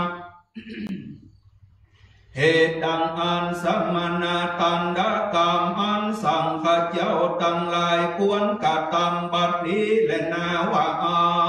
นเจ้าสามเณรก็ถามว่าสมณตันดกรรมอันสังฆเจ้าควรกะตำแก่ข้านานอันใดจาพระสังฆเจ้าตั้งหลายก็กล่าววานดูราสมเณรังส่วนอันว่าพญาธรรมพญาธรรมอโศกลัมมลาจาจักกตัมสักกะละปูจาสลองเจติญาธา84,000 ลังทราบ7 ปี 7 เดือนปลายแถม7 วันเป็นมหาสังฆาละปูจาอันใหญ่และปุญญาอันทลายจะมีด้วยพระญามารผู้มีใจอันเป็นบาปยักมากตามเพื่อเป็นผลทลายเจ้าสามเณรจูงจังห้ามเสียยังปุญญาอนทลายอันมีแต่พญามารนั้นแด่เตออันนี้เป็นตันดกรรมแก่เจ้าว่าอันแลส่วนอันว่าเจ้าสมณเณรตัวน้อยตนนั้นก็กล่าวว่าพันเตข้าแด่พระสังฆเจ้าอาหังอันว่าข้าเป็นสามเณรมีเตจาอันน้อยกิจจกรรมมาเยื่องดีเป็นภาลกรรมมาอันนาอันใหญ่ข้าบอกอาจจักหือแล้วได้ดังอันขอพระสังฆเจ้าทั้งหลายจุงปิจยาลังนาหายังภิกขุตนมีอิทธิฤทธิเตจาอนุภาวาอันมากนักก็สมเปิงควรจันแลพระสังฆนายการก็กล่าวว่าอาวุโสดุลาเจ้าสามเณรเจ้าภิกขุตนมีอิทธิฤทธิเตจาอนุภาวายิ่งนำมีตนใดจะเจ้าโคจุงพิจารณาลำเปิงหายังภิกขุตนอันจักควรมือแล้วยังกิจจกรรมอันนี้แด่เตสามเณรกล่าวว่าการแด่พระสังฆเจ้าภิกขุตนมีอิทธิฤทธิเตจาอนุภาวายิ่งนักยิ่งกว่าผู้ฆ่าก็สมเปิงควรจะเป็นตีเปิง จักห้ามเสียยังอ้นทลายแก่พญามันก็ยังมีเต้าว่าเจ้าภิกขุตนนั้นยังไปสถิตสำลานอยู่ปืนน้ำแม่มหาสมุทรสากรปูนก็ด้วยอันหักษาสิกขาบทศีลปฏิธรรมจาริยกรรมบัดนี้มหาสังฆเจ้าตนเป็นนายกามก็มาถามว่าเจ้ากูตนอันมีสภาวะดังอันโกนามา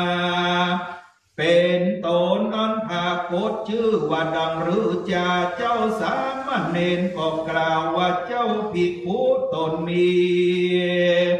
สันตะอันน้อยภากุชื่อว่ากิจสักอุปพุทธเห็นเจ้าว่าเจ้าภิกขุตนนั้นอยู่ในเมมหาสมุทรสากรนี้ลำมิดยังติปัญญวิมานหาศาสตร์ลำนึงอันแล้วด้วยแก้วเจ็ดภาการแล้วก็นั่งอยู่เนืองติปะอาสนาอันแล้วด้วยแก้วเจ็ดภาการในตั้มกลางภาษาตินานติปะอาศาสตร์หลังนั้นอันลูกเรืองตลกหอมไปด้วยกันทักบุพจาตั้งหลายคือว่าดอกบัวห้าภาการคือดอกโอมุดดอกปานยังก่อนนี่ละบนตั้งหลายมากนางอันบานงามพระก็อยู่ด้วยพละสมาบัติสุขสามประการภาษาจากอันสะแวงหายังอาหารเต้าว่ามีสมาธิสมาปฏิธรรมเป็นอาหารอยู่เสียงวันเสียงคืนมานังแลเจ้าภิกขุตนนั้นพิวารับเอาปฏิญาณขานกรรมพระสังฆหากหามาพระก็อ่านจำเป็นตีห้ามยังคนพระรายแก่พญามารผู้มีใจอันเป็นบาปหยาบจากาทะนองอันนั้นได้แต่แลว่าอ่านเหมือนนานที่ผู้สังฆเจ้าทั้งหลายก็มารำเปิงดูก็ยังระนึกรู้กึดเถิงยังพุทธวันจำนาอันพระพุทธเจ้าห้ามตำนายตายไว้นั้นก็ว่าซึ่งเจ้าสมณเณรตนนั้นว่าอาวุโส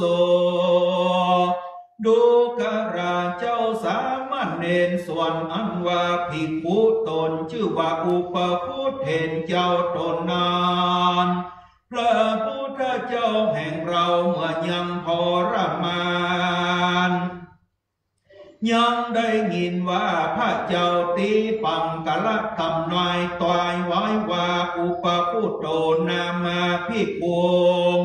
มารังติปัสสติในกาลเมื่อตถากันตานิพพานไปได้211 ปีก็ยังจังพาโคตภิกขุตนหนึ่งชื่อว่าอุปพุทธเห็นเจ้าได้สอนยังพญามารผู้มีใจอันเป็นบาปเพื่อได้รู้จักบุญเพื่อได้ละเสียยังการอันเป็นบาปจะแลพระพุทธเจ้าหากตำนายตายไว้ดังนี้แล้วเหตุดังอันเล่าตั้งหลายตั้งมวลจริงจังพร้อมใจกันปล่อยสัญญาอังเจิญเอาพระมหาอุปพุทธเห็นเจ้ามาแต่เตอว่าอันแล้วก็ใจภิกขุอรหันตาทรงตนอันประกอบไปโดยอิทธิฤทธิเพื่อไปด้วยคำว่าเจ้าทั้งสองจุงไปสู่สำนักมหาอุปพุทธเห็นเจ้าอันเข้าสมาธินิโรธสมาบัติอยู่ปืนน้ำมหาสมุทรสากรอันนั้นแลกิจกรรมแห่งพ ระสังฆเจ้าทั้งหลายกวนเจ้ากูเมื่อพร้อมพระสังฆเจ้าใจเพื่อข้าทั้งสองมาสัญญาอังเจิญเอาเจ้ากูเมื่อพร้อมกันบัดนี้เจ้าทั้งสองจุงไปก่อนเตอะดังอันวาตาภิกขุปัตตนิยังนิพุจิตวามหาสมุทรวเลปาสาตังตวาเลอุปัสสกมิตวาโคสนังอากังสุเมื่อนานส่วนอันว่าเจ้าภิกขุทั้งสองไปอาราธนาเจ้ามหาอุปคุเถระเจ้าก็รับเอากรรมภิกขุสังฆเจ้าทั้งหลายดำลงไปในแผ่นดินสู่พื้นมหาสมุทรที่ใกล้ภาษามหาอุปคุเถระเจ้าภิกขุทั้งสองการว่าไปรอดดีอยู่พระแล้วก็สำแดงยังเสียงอะแหมเพื่อรู้สัญญาณมหาอุปคุเถรเจ้าได้ยินเสียงอันอะแหมแล้วก็ออกมาจากพันละสมาบันแล้วเจ้าก็มันภิกขุสองตนพระก็มาถามว่าเกเตจนาวุโสอโทดังนี้ดูการาอาวุโสเจ้าโกทั้งสองลูกแต่ที่ใดมานั้นจะเหตุว่ากิจจาอันใดจะเจ้าภิกขุทั้งสองก็กล่าวว่าสังฆปันพันเตตังปะโกสาเปตวาข้าแด่เจ้ากูเพื่อข้าตั้งสอง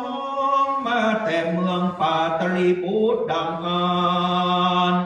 ก็โดยกิจกรรมมาแห่งพระสังฆเจ้ามีควรเจ้ากูเมื่อพร้อมพระสังฆเจ้าทั้งหลายก็เพื่อข้าทั้งสองมาสัญญาณแก่เจ้ากูเพื่อเจ้ากูเมื่อพร้อมพระสังฆเจ้าทั้งหลายแต่ดีลีขออาราธนาเจ้ากูเมื่อพร้อมพระสังฆเจ้าบัดนี้แด่เตวาอันเมื่อนานพระมหาอุปคุเถระเจ้าก็ผ่านกำไปว่าสาธุอาวุโสตุมเหปัตุมังกัสสันธาปัญจหังก็มีดังนี้อาวุโสพระสังฆเจ้าทั้งหลายมาหาข้าเมื่อพร้อมดังอันเจ้าทั้งสองจูงเมื่อก่อนข้าแต่เธอข้าก็จะหากตัวไปเมื่อไปลูนว่าอันแล้วเมื่อนานภิกขุตนเป็นอรหันตาตั้งสองอันเป็นโคนไปอาราธนาก็กลับคืนมาจากที่นั้นก่อนพระมหาอุปคุเถรเจ้าส่วนนั้นว่าพระมหาอุปคุเถรเจ้าก็มาเอาปาลิขานกับตังบาทและพาสยองมาลอดพระสังฆเจ้าทั้งหลายในโรงธรรมสภาศาลาที่นันบัดนั้นอันว่าพระสังฆเจ้าทั้งหลายก็ยังพงพระสมจุมนุมกันด้วยอิทธานุภาวะแห่งตนสัพพัญยิ่งนามก็มารอดก่อนเจ้าภิกขุทั้งสองตนอันเป็นคนไปอาราธนาการว่าพระมหาเถรเจ้ามารอดแล้วก็ไหว้พระสังฆเจ้าทั้งหลายฝูงมีวาสาอันแก่กว่าตนแล้วก็นั่งอยู่ที่กวนแห่งตนก็มีแลเตตัวภิกขุส่วนอันว่าภิกขุตั้งสองอันเป็นคนไปอาราธนา ด้วยอิทธานุภาวะแห่งตนอันบอกปุณปานพระมหาอุปพุทธเจ้าอันมาเมื่อโลนปอยมารอดก่อนแล้วก็นั่งอยู่ดังเก่าอ่านก็หันเป็นอาสัจจ์มากนางด้วยคำว่ามหาอุปพุทธเจ้า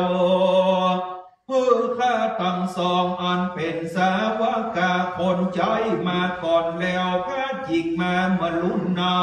นบานี้ปล่อยว่ามารอดก่อนแล้วสันนี้ว่าพระก็มีอิทธิฤทธิ์อนุภาวะยิ่งนางแต่แลว่าอันก็มีแลตัดสมิงเอวังนิสิโนในเมื่อพระมหาอุปคุตเห็นเจ้าอันมานั่งอยู่ตีควรดังอันแล้วพระมหาสังฆนาญาคาก็กล่าวว่ากิงอาวุโสอุปคุตตานามัสสามาก็นังมานะสังฆกรรมตัญญากะเจหิภัสสะพรหมตันดกัมมังปาปุนันติอาวุโสดูราเจ้าอุปคุตเจ้าดังหรือเจ้ามาพร้อมพระสังฆกรรมมาบอกมาพร้อมสังฆสมาคมเจ้าไปเสวยสุขาปัจจญาแห่งตนอันจาเมื่อพระพุทธเจ้ายังทรมานตติมหากัมปิลานะกาลาดังอ่านบ่มือสังฆสมาคมดังนานบัดนี้พรหมตันดกรรมก็ควรจับเถิงแก่อาวุโสว่าอันเมื่อนานพระมหาอุปคุตเห็นเจ้าก็ถามว่าพันเตข้าแด่เจ้ากูพรหมตันดกรรมอันควรเถิงแก่ข้าโดยพระการสันใดจะเป็นพรหมตันดกรรมดังอันแลอาทาสังฆาเทโลอาหาเมื่อนานพระมหาเถรเจ้าก็กล่าวว่าดุลามหาอุปคุตเถระเจ้าส่วนอันว่าพญาอโศกาธรรมราชาตุนประกอบไปโดยจิตตาปัสสาตศรัทธาเลื่อมใสยิ่งนางในพุทธศาสนาได้สร้างยังมหาเจดีย์ญาธาตุเจ้าทั้งหลายได้84,000 ลังทัพปันนาสลิราคาพระพุทธเจ้าแล้วได้สร้างแปลงยังมหาวิหาร84,000 ลังในเมืองทั้งหลาย84,000 เมืองตัวสังกราจุมปูติตังมวลมักใครเบิกบายสะลองด้วยเครื่องสังกาละปูจาวิเศษตั้งหลายมากนางพร้อมกันในวันเดียวทลาเพลิง7 ปีปลาย7 เดือน7 วันฮืออิ่มเต็มใจว่าอันแต่ดีลีเมื่อนานพญามารผู้มีใจอันเป็นบาปมันบ่ยินดีในพุทธศาสนาเตี้ยมว่าจะกระทำมือเป็นอันตรายภัยมากนำจะแลเมื่อนานดังอ่านเจ้าก็สมควรเป็นตนประกอบไปโดยปัญญาพละอิทธิฤทธิพละเตจาอนุภาวะอันมากนำเจ้าจุงห้ามยังอนทลายอันเกิดแต่พญามารเจ้าจุงห้ามพญามารผู้นั้นฮือเสียใจอันมักเป็นบาปนานอย่าฮือมากระทำอนทลายได้ดังอ่านเพื่อพระญาอโศกธรรมราชามหาราชจุงใดยุตามกระทำกุศล กาตามบุญตามอันมักอันเปิงใจด้วยสวัสดีจำเลิศในโสมนัสสะอภิโลมจงชื่นยินดีแก่พระญาอโศกลาจาเป็นพระทานสหปุญญาขีญาทั้งหลายอันนี้เป็นพระมาตันดากรรมแก่เจ้ามหาสังฆนายกากล่าวดังนี้ก็มีแลอาทายัสสมาอุปพุตตาเทโลสังฆเทลสาวจนังสัมปันติสิตวาสาธุสาธุพันเตติเมื่อนั้นพระมหาอุปพุทธเถระเจ้าตนมีอายุแล้วก็ควรเคารพขบยำเอากรรมพระมหาสังฆาเทระเจ้านาญาการด้วยกรรมว่าขานแด่เจ้ากูสาธุมักวาข้าบ่รับเอาบัดนี้ยังสมณะตันดกรรมอันนั้นด้วยดีด้วยอันพบไว้แลข้าก็จังปฏิบัติตามกรรมเจ้ากูสังฆเจ้าทั้งหลายบ่ยากจะแลหิโดยมีแต่แลพญามารผู้นั้นเต้าว่ามาทาราผู้เดียวผู้หนึ่งก็ได้แลอย่าว่ามาเต้าแต่พญามารผู้เดียวนั้นแม้นว่าพญามารจะมามากมาลายเต็มแผ่นดินปัทวีที่นานข้าก็จักภาพเสียงใดตั้งมวลดังอันแลเอาไว้หรือผู้ข้าผู้เดียวนี้ก็หากจำผจญแปรด้วยเตจาอนุภาวาแห่งพญามารผู้นั้นด้วยอิทธิฤทธิเตจปลาญาณปลาแห่งข้าผู้เดียวนี้จะแลยังพญามารผู้นั้นจากบรรลดานเหือป้ายหนีไปปุญจะแลพระมหาอุปคุตเถระเจ้าตนนั้นก็กล่าวกรรมอันเป็นสิหนานดังนี้ก็มีแลอัฏฐโคภิกขเวภิกขุสังฆาเมื่อนานเจ้าภิกขุสังฆาเจ้าตั้งหลายตั้งมวลโสมนัสสะก็มาโจมยืนยินดีกล่าวว่าดุราเจ้ามหาอุปคุตเถรเจ้าตนอันเป็นประกอบไปโดยญาณปัญญาปัลลาอิทธิฤทธิเตจาอันมานั่นก็จะมากล่าวกรรมอันมีสภาวะดังอันสามักว่าสุนทรามก็เป็นกรรมอันดีอันงามอันชอบอันควรกิจกรรมมักเยื่องนานหากเอาไว้เป็นภารกรรมแก่เจ้ากูก็จักสมเปิงควรว่าดังอันเมื่อนานพระมหาอุปพุทธเถระเจ้าอันจังพิจารณาลองดูยังปละผู้อันมีปฏิปตาแห่งเจ้าภิกขุสังฆะตั้งหลายอันแสนกาวพันเตข้าแด่พระสังฆเจ้าตั้งหลายเมื่อข้าอยู่ที่นี่พร้อมพระสังฆเจ้าตั้งหลายถ้าละอันแล้วกิจจกรรมตั้งมวลดังอันคอยจะมือใดปินดิบาตปัจจัย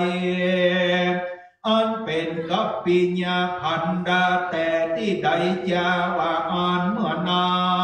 นส่วนอันว่าเจ้าภิกขุตนหนึ่งก็กล่าวว่าข้าแด่เจ้ากูข้าก็จะมือแล้วยังเข้าปินนิบาตปัจจัยอันเป็นกัปปิญญาแก่เจ้ากูจุวันพระมหา อุปคุตเห็นเจ้าก็ถามภิกขุตนนั้นว่าปิณฑิบาตปัจจัยแห่งเจ้าโกอันเป็นกัปปิญญาปัญจายดังอันเจ้ากูได้ด้วยพระการได้อันจะเจ้าภิกขุตนนั้นก็กล่าวว่าปิณฑิปาตังปณิตังโภจนะหารังอันว่าปิณฑิบาตอันปั้มเป่งเต็มในบาทตั้งหลายสี่ลูกนั้นเตียนย่อมผาโกฏตั้งไว้ทรงหน้าแห่งผู้ฆ่าจุกวันด้วยพาลาบุญกรรมอันผู้ฆ่าได้กระทำในกาลเมื่อก่อนดังอันและนาบาทตั้งหลายสี่ลูกนี้เจ้ากูมักใครใดพโยจนาบัวละโบกยังบาทเขาสองลูกก็ดีสามลูกก็ดีก็ตามใจมักแห่งเจ้ากูจักบัวละโพกแด่เตอเต้าว่าไว้บาทลูกเดียวแก่ข้าบัวละโพกวางอันพระมหาอุปคุตเห็นเจ้าก็กล่าวตอบว่าเข้าอันเต็มบาทสี่ลูกนั้นเจ้ากูได้ด้วยอันเป็นพละกุศลบุญกรรมเยี่ยมใดจ้าข้าก็มาขอใครรู้แจ้งแต่แลเจ้าภิกขุตนนั้นก็กล่าวว่าข้าแด่เจ้ากูในภาวะจาติก่อนอันล่วงแล้วส่วนอันว่าพ่อและแม่แห่งข้าได้เป็นเศรษฐีมีเข้าของในเมืองปาตลีบุตรที่นี่ข้าก็ได้เป็นลูกชายเดียวเป็นที่หักแก่พ่อแม่หญิงนางข้าก็ได้บวชในพุทธศาสนาประกอบด้วยกัลยาณมิตรมีเจ้าภิกขุสี่ตนเป็นสหายกันไปมาข้าก็ชวนเอาสหายข้าตั้งสี่ตนเมื่อสันเข้าในเรือนพ่อและแม่ข้าทั้งสองก็มีกรรมโจมยืนยินดีอาราธนาเจ้าภิกขุตนเป็นสหายแห่งข้าเมื่อรับตามสันเข้าในเรือนจุวานเหตุว่ามีสีเนหาในข้าอันเป็นลูกแต่แรกนั้นแลข้าก็เตียนย่อมจวนเอาสหายข้าตั้งสี่ตนเมื่อสันเข้าในเรือนพ่อแม่แห่งข้าจุวันวานบ่ได้ขาดสายและนาปิณฑิปาตังโภจนะหารังอันว่าปิณฑิบาตอันเต็มสี่ลูกนั้นเป็นภาระแห่งบุญกรรมเยื่องนั้นแลเมื่อนานพระมหาอุปคุตเห็นเจ้าก็กล่าวว่าเข้าปิณฑิบาตอันนี้ภิกว่าเกิดมีด้วยเหตุอันนั้นแต่ดังอันเจ้าก็เต่าได้โดยเหตุว่าพ่อแม่หากเจ้าอันเป็นลูกนอดาดอมได้เจ้าบ่ได้ด้วยอันเป็นศรัทธาอันเป็นบุญแห่งเจ้าแต่แลเหตุดังอันเข้าปิณฑิบาตแห่งเจ้านานบริสุทธิ์บ่เป็นกัปปิญญานักบ่ควรแก่ข้าจังบัวลีโภกว่าอันแล้วลวดบ่รับเอาเอโกอัญโยภิกขุก็ยังมีเจ้าภิกขุตนเดิมก็กล่าวว่าข้าแห่งเจ้ากูข้าก็จำฮือยังเข้าปิณฑิบาตแห่งข้าอันข้าหากใดด้วยอันเป็นพลาแห่งศรัทธาไตรญาตานอันเป็นกัปปิญญานันฮือแก่เจ้ากูได้บวลีโภกจะแลทัดแต่นั้นก็ยังมีเจ้าภิกขุตนหนึ่งพระมโนภาเวในภาวะจาติอันล่วงแล้วได้เป็นพระมนาจารย์โจทะไหลเปตตั้งสามสั่งสอนยังพระมณมานวัตตั้งหลายอันอยู่ในเมืองปาต บุตรีนีพรามณมนวะตั้งหลายอันเป็นลูกศิษย์ก็บูชาข้าอันนี้ด้วยเข้ามาทุกปาญาตอันหุงด้วยน้ำหวาน5 ประกา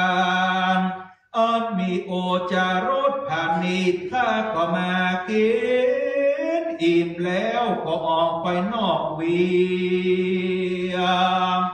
ยามนั้นก็ยังมีแม่สุนัขะตัวหนึ่งมีลูกหลายตัวอยากอาหารอยู่ไกลข้าก็ร้องโดยอาการอันอยากเข้าข้าก็มาบังเกิดจิตใจศรัทธาข้าก็ขยึกอาหารคือว่าเข้ามาทุกปาญาตในต้องแห่งข้าออกคายมาหรือเป็นตามแก่แม่สุนัขทีตัวนั้นดังอ่านก็ตั้งลูกสุนัขะตัวนั้นได้กินเข้ามาทุกปาญาตอันข้าเอาออกมาเพื่อเป็นนาตานั้นก็จริงมาเป็นสุขสำราญอันอิ่มอันมีแหงข้าก็มีกรรมจมจืนยินดีในตานอันนั้นข้าเกิดมาในภาวะจาติอันนี้เข้าปินนิบาตอันประกอบไปโดยน้ำหวาน5 ประการก็มาปั้มเป็นเต็มยังบาท2 ลูกจุวันวานด้วยภาละบุญกรรมอันนั้นแล้วเข้าปินนิบาตแห่งข้าอันเป็นกัปปิญญาภาลตานกรรมาข้าก็เวนเฮือเจ้ากูบัวนิโภคบาทแล้วว่าอันพระมหาอุปคุตเห็นเจ้าก็กล่าวว่าเอตังอลเมวะไมหังเข้าปินนิบาตอันนานอันเจ้ากูหากใดด้วยภาละอันหากอาหารในท้องออกคือเป็นตาลบอกควรแก่ข้าจังบัวลีโภกวางอ่านลวดบ่ฮับเอาเมื่อนานพระมหาอุปคุตเห็นเจ้าก็กล่าวเสริงพระมหาสังฆเจ้าว่าข้าแด่เจ้ากูข้าก็หากจำไปปินนิบาตด้วยอันปินนิบาตอันปินนิบาตตังกิกาวัดดังอ่านได้อาหารอันเป็นกัปปิญญะมาบัวนิโภคจะแลเมื่ออ่านเมื่อนานพระสังฆนาญากาเทระเจ้าก็กล่าวว่ายะถาอิสิตากาเลนาเจ้าจุงไปตามอาการอันมักแห่งเจ้าแดดเติบว่าอันกันว่าเถิงกาละอันควรพระมหาอุปคุตเห็นเจ้าก็ไหวพระสังฆเจ้าทั้งหลายกมิสามิข้าก็ขอเมื่อสุยังติอยู่แห่งข้าก่อนแลกิจกรรมมาอันจะห้ามยังอนทรายอันจะเกิดแต่พระญามานอันนั้นก็จะมือแล้วจุประการว่าอันแล้วพระก็เมื่อสุยังติอยู่แห่งตนก็มิแลปุณติวเสลาจาภิกขุสังฆาอุปสังกมิตวาพุทธิในวันนั้นสวรรค์อันว่าพญาอโศกธรรมราชาก็ไปสู่สำนักพระสังฆเจ้าทั้งหลายไว้ด้วยอันคบยำถามว่าข้าแด่พระสังฆเจ้าทั้งหลายอันพิจารณาหายังเจ้าภิกขุตนประกอบไปโดยอิทิลิธิเตจาอนุภาวะอันมากนานอาจจะห้ามเพื่อจะห้ามยังอนทรายภัยยะอันเกิดแต่พระญามานได้แล้วก็อาจจะห้ามยังอนทรายได้เรือพระสังฆนาญาคเทระเจ้าก็กล่าวว่าดูลามหาราชพระสังฆเจ้าทั้งหลายจูงจังพร้อมใจกันพิจารณาหายังเจ้า าพิงผู้ตนอันจักมือแล้วยังลาจะกิจจาแห่งมหาลาจะนั้นก็ได้แล้วเจ้าพิงผู้ตนนั้นอันประกอบไปโดยอิทธิฤทธิอนุภาวะอันมาเต้าว่าพญาผู้เดียวเติบแมนว่าพญามาร100 ตนปันตนก็ดีเจ้าพิงผู้ตนนั้นก็อาจจะผจญแพ้ได้แต่ดีลีว่าอันแล้วในขณะกาลยำนานส่วนอันว่าพระมหาอุปพุทธเห็นเจ้ากฎหมายก็รู้ว่ากาลปางนี้เป็นกาลพระสังฆเจ้าตั้งหลายมาพร้อมสมาคมดังอ่านว่าอ่านพระกอบพรามจากที่โยมแห่งตนปาหาเจโยมแห่งตนในพื้นน้ำมหาสมุทรแล้วก็มาผากดเนื้อที่นางอันตัวอันตนควรนางบัดเดียวแลพญาธรรมอโศกธรรมราชาก็ถามว่าเจ้าภิกขุตนอันองค์อาจเป็นสันนันชื่อดังหรือจาพระสังฆนาญากัจเจ้าก็กล่าวว่าดุลามหาลาจักเจ้าภิกขุตนนั้นอันมีชื่อว่ากิจสาอุปพุทธเถระเจ้าพญาถามว่าตนได้จาพระก็ว่าตนนั้นอันนั่งอยู่ที่หันพญาพอบหันพระมหาอุปพุทธเถระพญาก็พอหันแล้วยังพระมหาอุปพุทธเห็นเจ้าก็บังเกิดโสมนัสจมยืนยินดีมากนักแลพญาอันพอเล่งแลไปมาก็หันสักลีลักษณตะแห่งมหาอุปพุทธเห็นเจ้าก็มาเป็นอันน้อยเป็นอันย่ออันพอบอกปูนดูเข่งขามสันนานพญากรณีใจว่าเจ้าภิกขุอุปพุทธเถระภิกขุตนนี้ยังก็จักอาจเพื่อจักผจญแป้พญามารได้แต่ดังอันจะเรือรู้ว่าบอกอาจผจญแป้พญามารได้ดังอันจะเรือพญากรณีใจสันนี้แล้วก็ไหวพระสังฆเจ้าตั้งหลายไหวมหาอุปพุทธเห็นเจ้าก็เมื่อสุภาษาราชมนเตียนแห่งตนดังอันแลพญาเมื่อแล้วดังอันกระนิ่งใจด้วยอันมักว่าจับลองดูยังอิทธิฤทธิเตจะอนุภาวะแห่งพระมหาอุปพุทธเห็นเจ้าด้วยพระการสันได้จา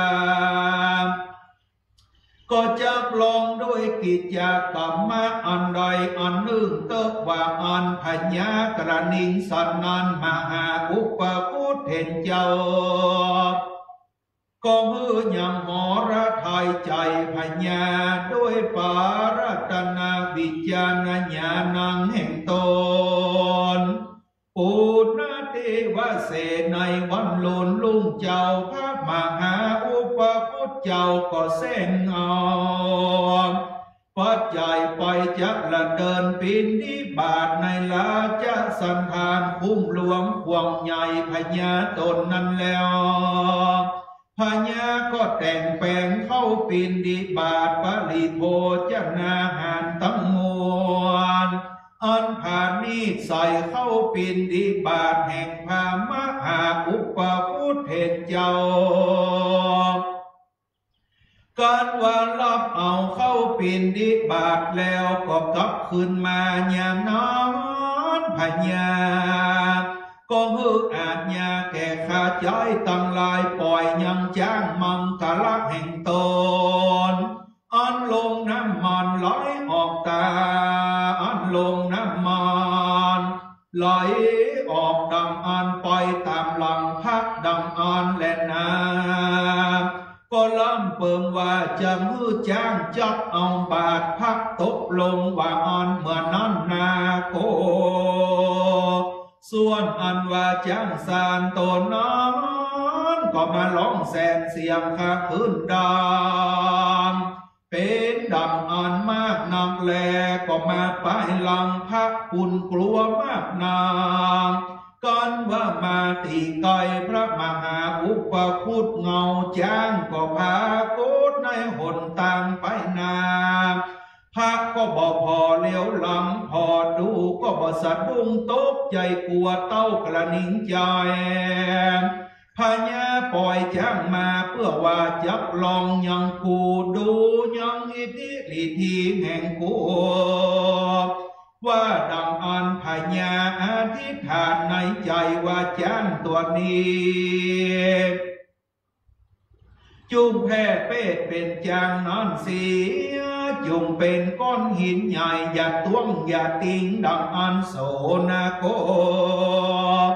ส่วนอันว่าจ้างตัวนั้นก็ลวดกับเป็ดเป็นหินอยู่บดร่วงบดเตียงโดยอธิษฐานแห่งพระมหาอุปคุตเห็นเจ้าราชา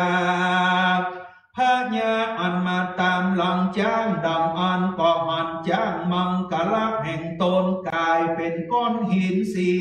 ยบ่ตวงบ่ติงสันนันพญาก็บังเกิดในใจ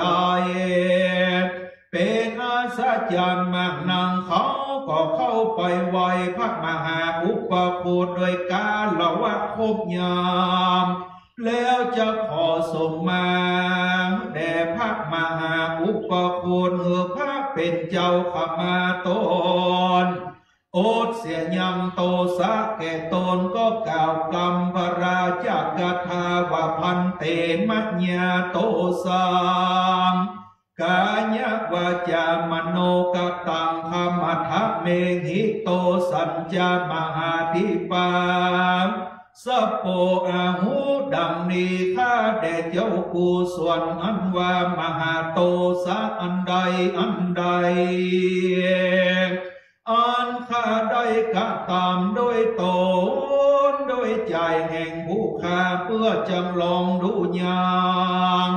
อิทธิฤทธิเตจะอนุภาวะแห่งตนเจ้ากูดังอ่านข้าก็จะกระดิ่งหากสงสัยขอ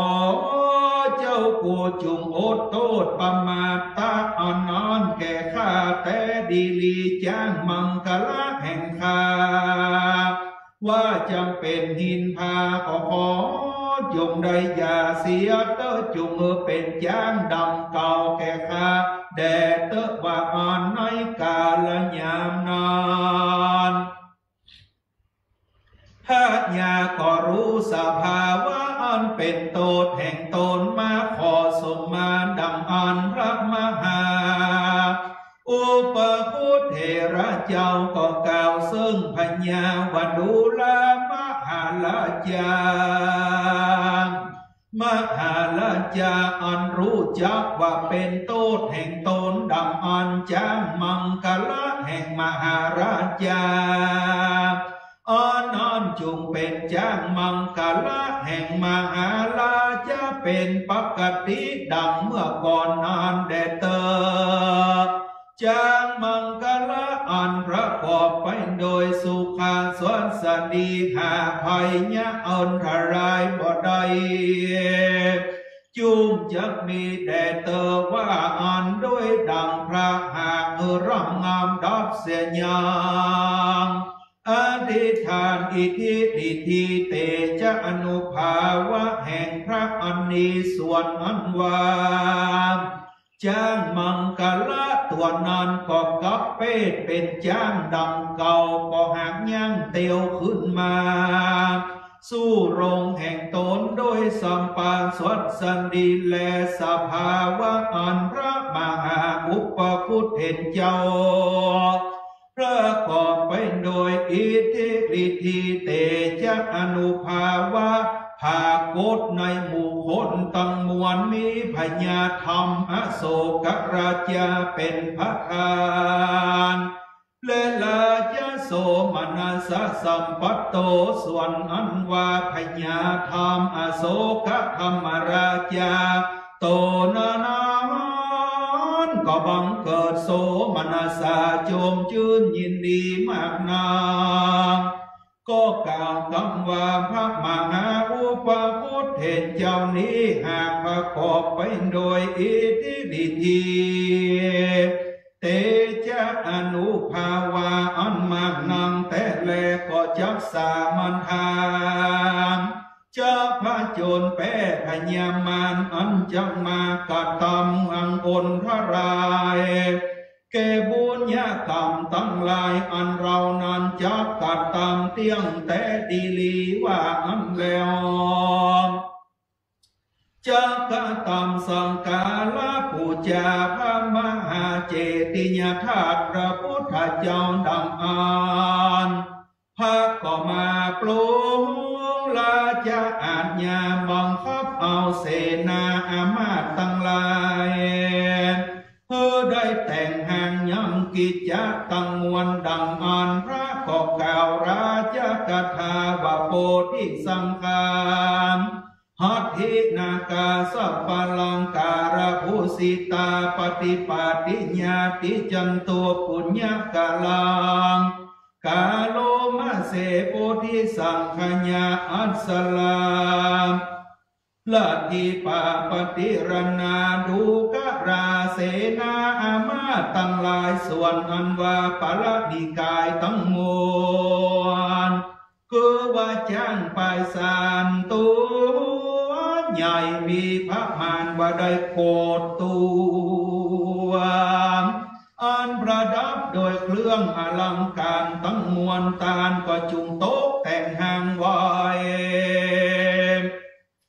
ตั้งมือเป็นท้องเป็นแถวดังอันแล้วลำดามจุตัวแด่เตอลาจะลดกังลายมีพระมารว่าได้โกดเล่มก็มาแต่งหางประดับดีจุงตั้งอยู่หยาดยายลำดับไปพร้อมจุเล่มแด่เตออนุกะพวกธนูทั้งหลายมีพระมารว่าใดอโคเพนีอันพระดำโดยเครื่องพร้อมตั้งมวลจุงตั้งหยาดยายโดยลำดับกันไปดังนี้แด่เตออาศิจัมมากกังหาปรนิกายทั้งหลาย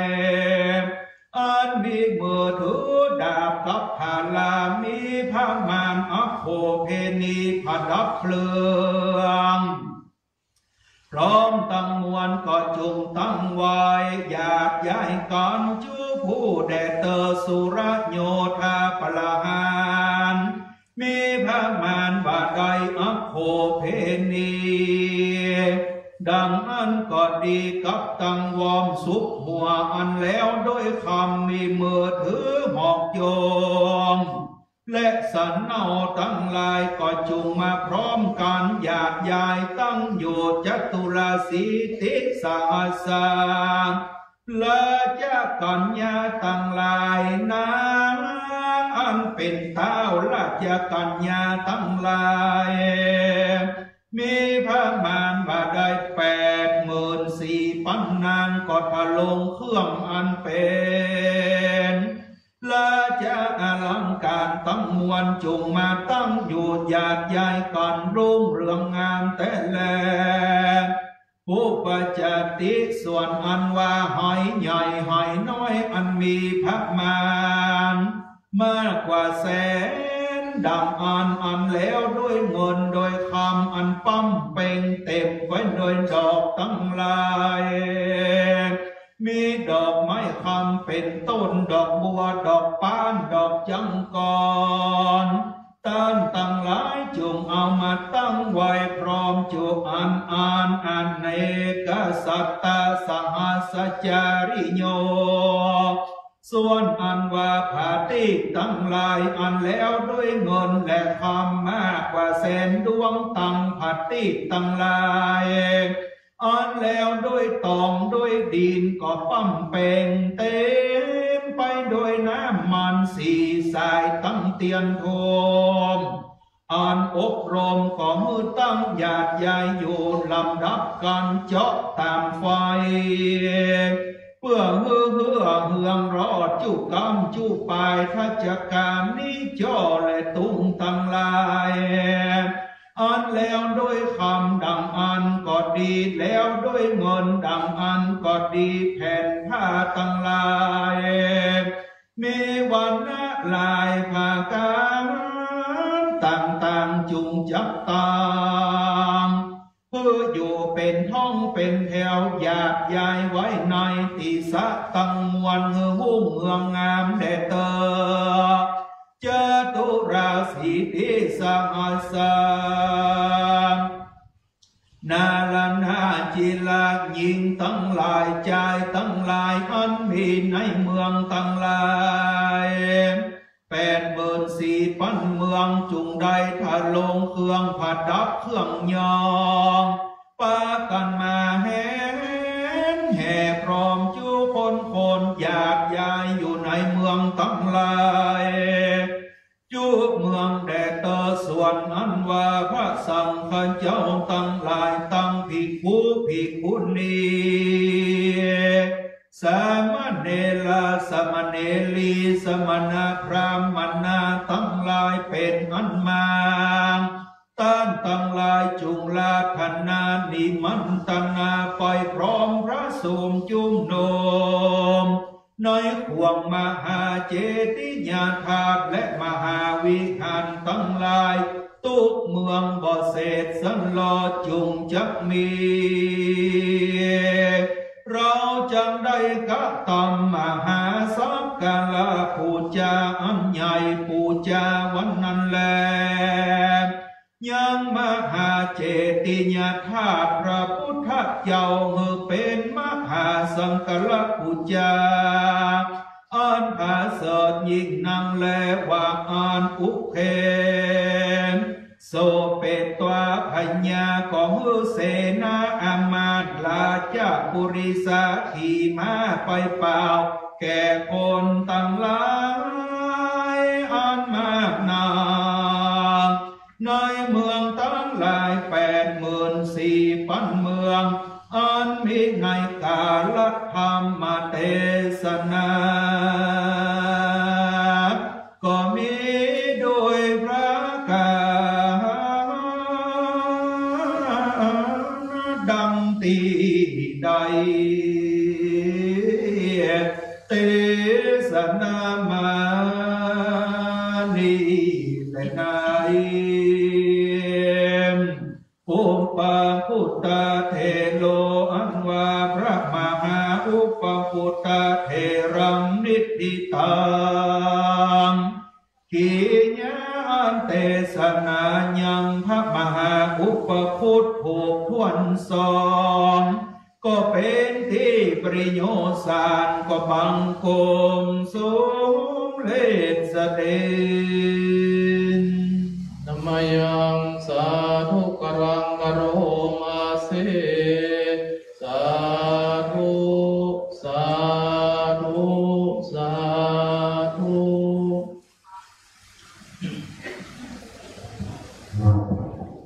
พระธรรมเทศนามหาพระพุทธเดินทางมาถึงที่เพิ่นจะได้สักการะบูชาได้นิมนต์พระมหาพระพุทธมาคนมาพร้อมกันนับกันนะอโคเพณีเนี่ยอโคเพณีเนี่ยมันเป็นจำนวนนับเอาเลข1ครับตั้งแล้วเอาเลข0ใส่42ตัวอันนี้เป็น1อโคเพณีเป็นจำนวนนับเป็นนับเท่าใดวะโดย10 100 พันหมื่นแสนล้านโกดตื้อติ้วอสงไขยแป้งญาติโยมที่ต้องสาว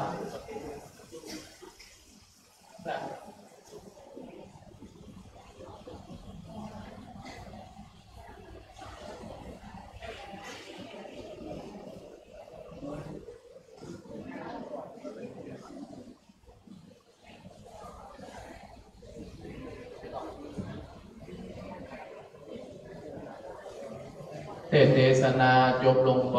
โดยท่านพระครูเทพพวงศ์ประสิทธิ์วัดเทพประสิทธิ์ต้นเฮือดอำเภอหางดงจังหวัดเชียงใหม่เทศนาจบไปเสียงมันตกนะเนี่ย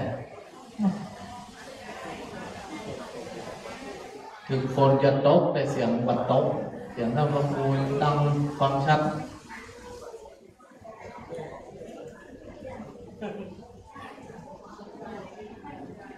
บนทำครูขึ้นบนก่อน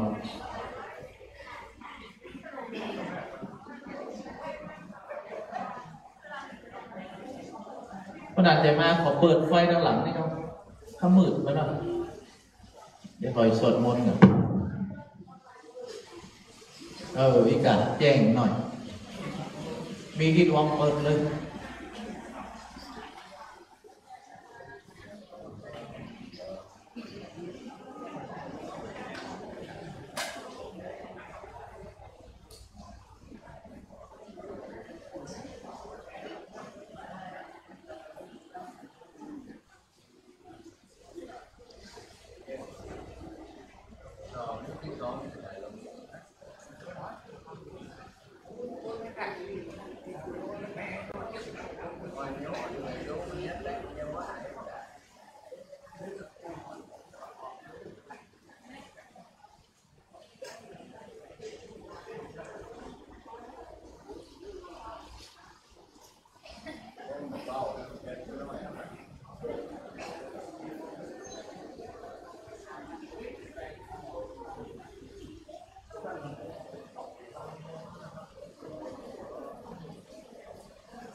ขอถวายความเคารพนอบน้อมบูชา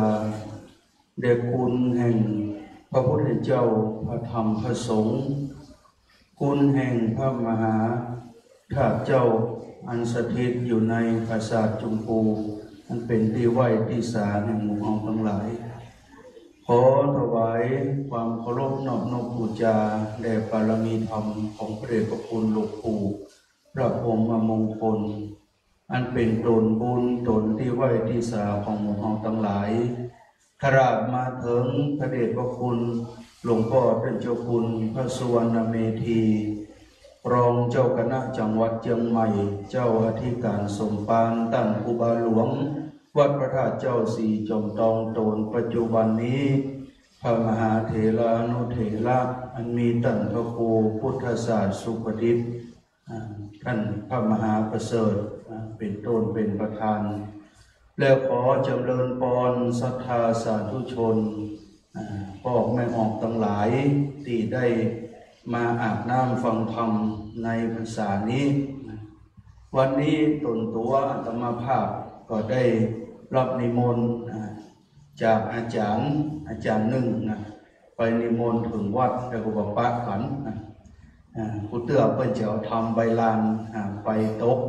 แต่หัวนี้ก็เป็นทำใบลานเหมือนกันแต่ว่าเปิ้นก็เขียนออกมาใส่กระดาษแล้วก็แบ่งที่ทุเจ้าแต่ละตนได้เทศนาเฮานี่ก็มีโจกได้ซาวปลายใบมาจะน้อยๆนะสัก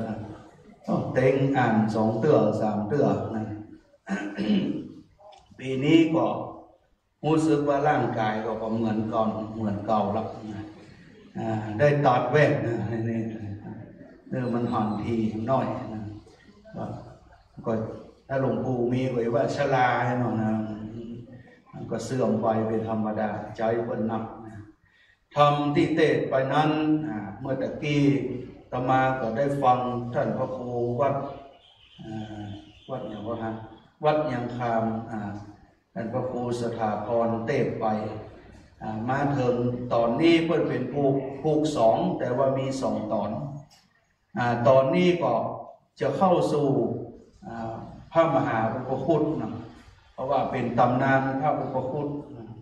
ทีนี้เรื่องก็มีอยู่ว่าพญานาคนะกัวพญาคุดบาจ้างเนี่ยจะได้ก็ไปเพิ่มทุเจ้าพระสังฆเจ้าทั้งหลายตนได้ก็เป็นที่เพิ่มก็ได้ก็มีสมณเณรอรหันตาตนหนึ่งก็ไปขอสมณเณรก็อ่านว่าเพิ่นขอก็หับปากสมณเณรก็เข้าฌานสมาบัติแล้วก็เสกกระดานแก้วปกห่มพญานาคไว้พญาคุดสูดลงมาแบบโดนแผ่นแก้วนะว่าสะท้อนไปจักรวาลวะนะเจนน้อยๆสักหน่อยนะเพิ่นเปรียบเทียบว่าปิวไปอย่างงิ้วเนี่ยนะแห่งนักแก่เนาะทีนี้ญาติโยมทั้งหลายนะเมื่อสมณเณรแสดงหรือว่าแสดงปาฏิหาริย์เนี่ยเนาะถ้าสังฆเจ้าทั้งหลายก็มาว่าคือสมณเณรว่าจะใส่ตันตกรรมนะมั้งตันตกรรมนี่ก็เป็นภาษาบาลีภาษาธรรมพระเดชพระคุณหลวงพ่อท่านเจ้าคุณอาจารย์เจ้าคุณดร.นี่เพิ่นเข้าใจแล้วตันตกรรมนี่นะมันอย่าได้ฮะอย่าว่าล้ำหน้าก็ใช่นะอย่ามุ่งนะเพราะว่าจะใส่ตันตกรรมสมณเณรพอดีว่าพระเจ้าอโศกมหาราชเนี่ยจะฉลองเจติยธาตุเจ้า 84,000 ดวงก็กลัวพญามารมากวนมาคุยก็ไปขอพระสังฆเจ้าแล้วว่าคือมาห่อกอยปกปักรักษาก็ปรากฏว่าทุกเจ้าตนใดก็บอกไปกลัวพญามารเหมือนนอกทีนี้ก็คือการตะกรรมเนี่ยคือสมณเณรเนี่ยไปเนี่ยนะพอเขาเป็นเณรเขาบอกว่าไปเนาะสถานเนาะเขาเป็นละอ่อนเนาะเขาหูตัวเขาเณรบอกว่าจะบัดท่าก็หาแต่มีพี่ครูตนหนึ่งเนอะอรหันตาตนหนึ่งเพิ่นมีที่ฤทธิ์ดีคือพระมหาอุปคุตเถรเจ้าบายูกุฏิวิหารบนบกนี่นะอยู่พื้นน้ำบนอยู่พื้นน้ำอยู่น้ำแม่สมุทรคงคาอยู่สะดือทะเลพวกนั้นนะโลหะภาษาทางอยู่ในโลหะภาษาอันตกแต่งประดับประดาสวยงามดีทีนี้พระมหาอุปคุตไปอยู่ในทะเลเนาะเอาเข้าที่ไหนมาสับเนาะไปหยิบไปใส่บาตรเนี่ยนะในธรรมเนี่ยผมถึงบอกเนี่ยว่าเพื่อนสอนเข้าเพื่อนอิ่มเนี่ยด้วยฌานสมาบัติสมาธิธรรมเพื่อนเสี่ยงวันเสี่ยงคืนนั่งภาวนาอิ่มเต็มบากินเข้าก็ได้เพราะฉะนั้นที่วัดพระธาตุเขานี่น่าจะหอนบ่อยคือว่าคนที่นั่งภาวนาได้หลายๆวันบากินข้าวบากินน้ำบาเป็นอันตรายภัยนั่งภาวนาได้เหมือนทางว่ามันจะมีแต่ก่อนมันก็มีแต่นะญาติโยมทั้งหลายก็มาตรงกันในธรรมเนี่ยทีนี้เนนก็ว่าไปอย่างนี้ทุกเจ้าทั้งหลายก็โจจากันก็มานึกถึงพระพุทธธรรมนายของพระพุทธเจ้าพระพุทธเจ้าตำนายว่าถ้าพระตถาคตนิพพานไปได้211 ปีจะมีพระอรหันตาโดดนึกมาพาพญามารคือมันละบาปคือมันทำบุญอันนี้พระตีปังกระพระพุทธเจ้าตำนายไว้แล้วนะพระพุทธเจ้าตนมาเดียวเนี่ยว่าอย่างนี้ชื่อจะพากฏว่าพระมหาอุปคุตพระสังฆเจ้าทั้งหลายก็เปลี่ยนเป้าหมายแล้วจะใจเนรกับใจแล้วใจพระมหาอุปคุตดีกว่าทีนี้จะใจอย่างไรคือพระมหาอุปคุตยอมก็ซอยตันตะกรรมให้มั่งมีข้ออ้างมอเนอร์นะใจเอาตุเจ้า2 ตนเป็นอรหันตาว่าขอไปนิมนต์เอา พระมหาอุปคุตมาครับก็ดำดินไปหาปราสาทก็เลยนะขอนิมนต์พระมหาอุปคุตขึ้นมาประชุมพร้อมกันก่อนพระมหาอุปคุตก็บอกว่าท่านปล่อยมันเถอะเดี๋ยวข้าโดยไปโอ้บอกกองว่าผู้เจ้าสองตนที่ไปนิมนต์นะขึ้นมาแผ่วที่โฮงธรรมพระมหาอุปคุตนั่งท่านเรียบร้อยแล้วเพิ่นก็มีปาฏิหาริย์เนาะมีฤทธิ์มีญาณเปิดมานั่งอันเรียบร้อยทุกเจ้าทั้งหลายก็ใส่เพื่อนว่าในธรรมว่าพรหมทันตกรรมว่าพระมหาอุปคุตนี่รับไปภาวนาให้ว่าไปเสวยสุขคนเดียวนะแต่ในธรรมที่เตะไปนี่หายไปหลายใบอยู่นะในเพื่อนเขียนหายไปหลายใบอยู่นี่ได้อ่านอันปฐมสมโภชของพระสังฆราชวัดพระเชตุพนแท่งเข้าไปโดยหนึ่งเพื่อนจะใส่โทษพระมหาอุปคุตว่าไปภาวนาเสพสร้างเสวยผลอยู่ตนเองเดียวละเมื่อทุกเจ้าทั้งหลายอยู่บนนี้อย่างไรพระมหาอุปคุตก็ถามว่าจะขึ้นยังไงก็เลยฮือไปพ่อคอยพญามารเนอะห้ามหับตับไว้พระอโศกพระเจ้าอโศกจะฉลองธาตุ7 ปี7 เดือน 7 วันทีนี้ในธรรมที่เทศจบไปนี่พระมหาอุปคุตคนก็จะลองดูเจ้านั้นแถมว่าจะฮือไปกินข้าวปิ่นที่บาทที่ไหนก็เพราะมาอยู่มัน7 ปี 7 เดือน 7 วันคือไปทางใดนะเจ้าเข้าปิ่นที่บาททุกเจ้าตอนนั้นก็ว่าเฮาได้อานิสงส์เนอะเฮาเคยนิมนต์เอาเพื่อนเฮาไปสอนเข้ายังบ้านเข้าเขาก็เต็ม4 บาทท่านบาทมี4 แก่นเต็มท่านแอมโตนก็ว่าเฮานี่มีเข้ามาทุกปัญญาเต็มด้วยวัน2 บาท 2 บาทด้วยเหตุว่าในธรรมนะว่านะมันตาลอย่างอ่อนสถาว่าตาลเข้ามาทุกปัญญา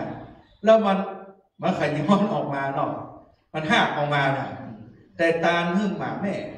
กับลูกเนี่ยนะโดยพระนิสงส์เนี่ยว่า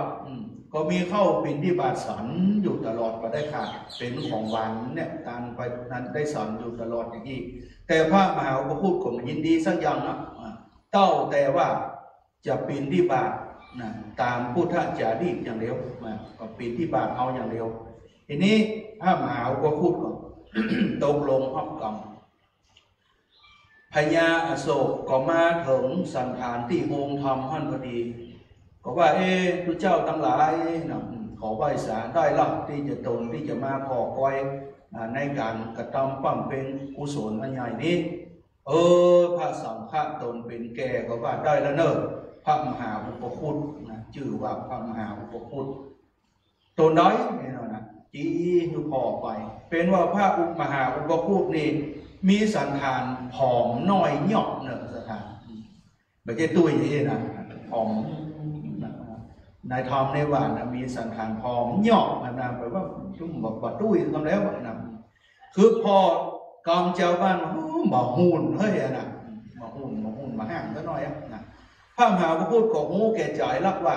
พญากึศใจสันนี้มันพวกเจ้าก็สบายบาทเข้าไปปิ่นที่บาทในข่วงในคุ้มของพญาของเมื่อคนใจใส่เข้าปิ่นที่บาทแล้วปล่อยจ้างตกมัน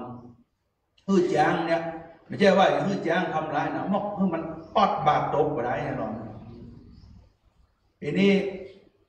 พระมหาอุปคุตเตียวไปจ้างมาตั้งหลังเงาแบบสะท้อนหันนั่นเนาะพระมหาอุปคุตกึศใจมาได้ของจ้างนี่เป็นหินเตอะกึศใจสันนี้จ้างแบบตวงได้กับกลายเป็นหินทันทีพญาก็เลยเชื่อในสีปกุลเชื่อในอิทธิพิธีก็เลยตกลงปรงใจว่าพระมหาอุปคุตจะเป็นที่เปิ้งมือเฮาได้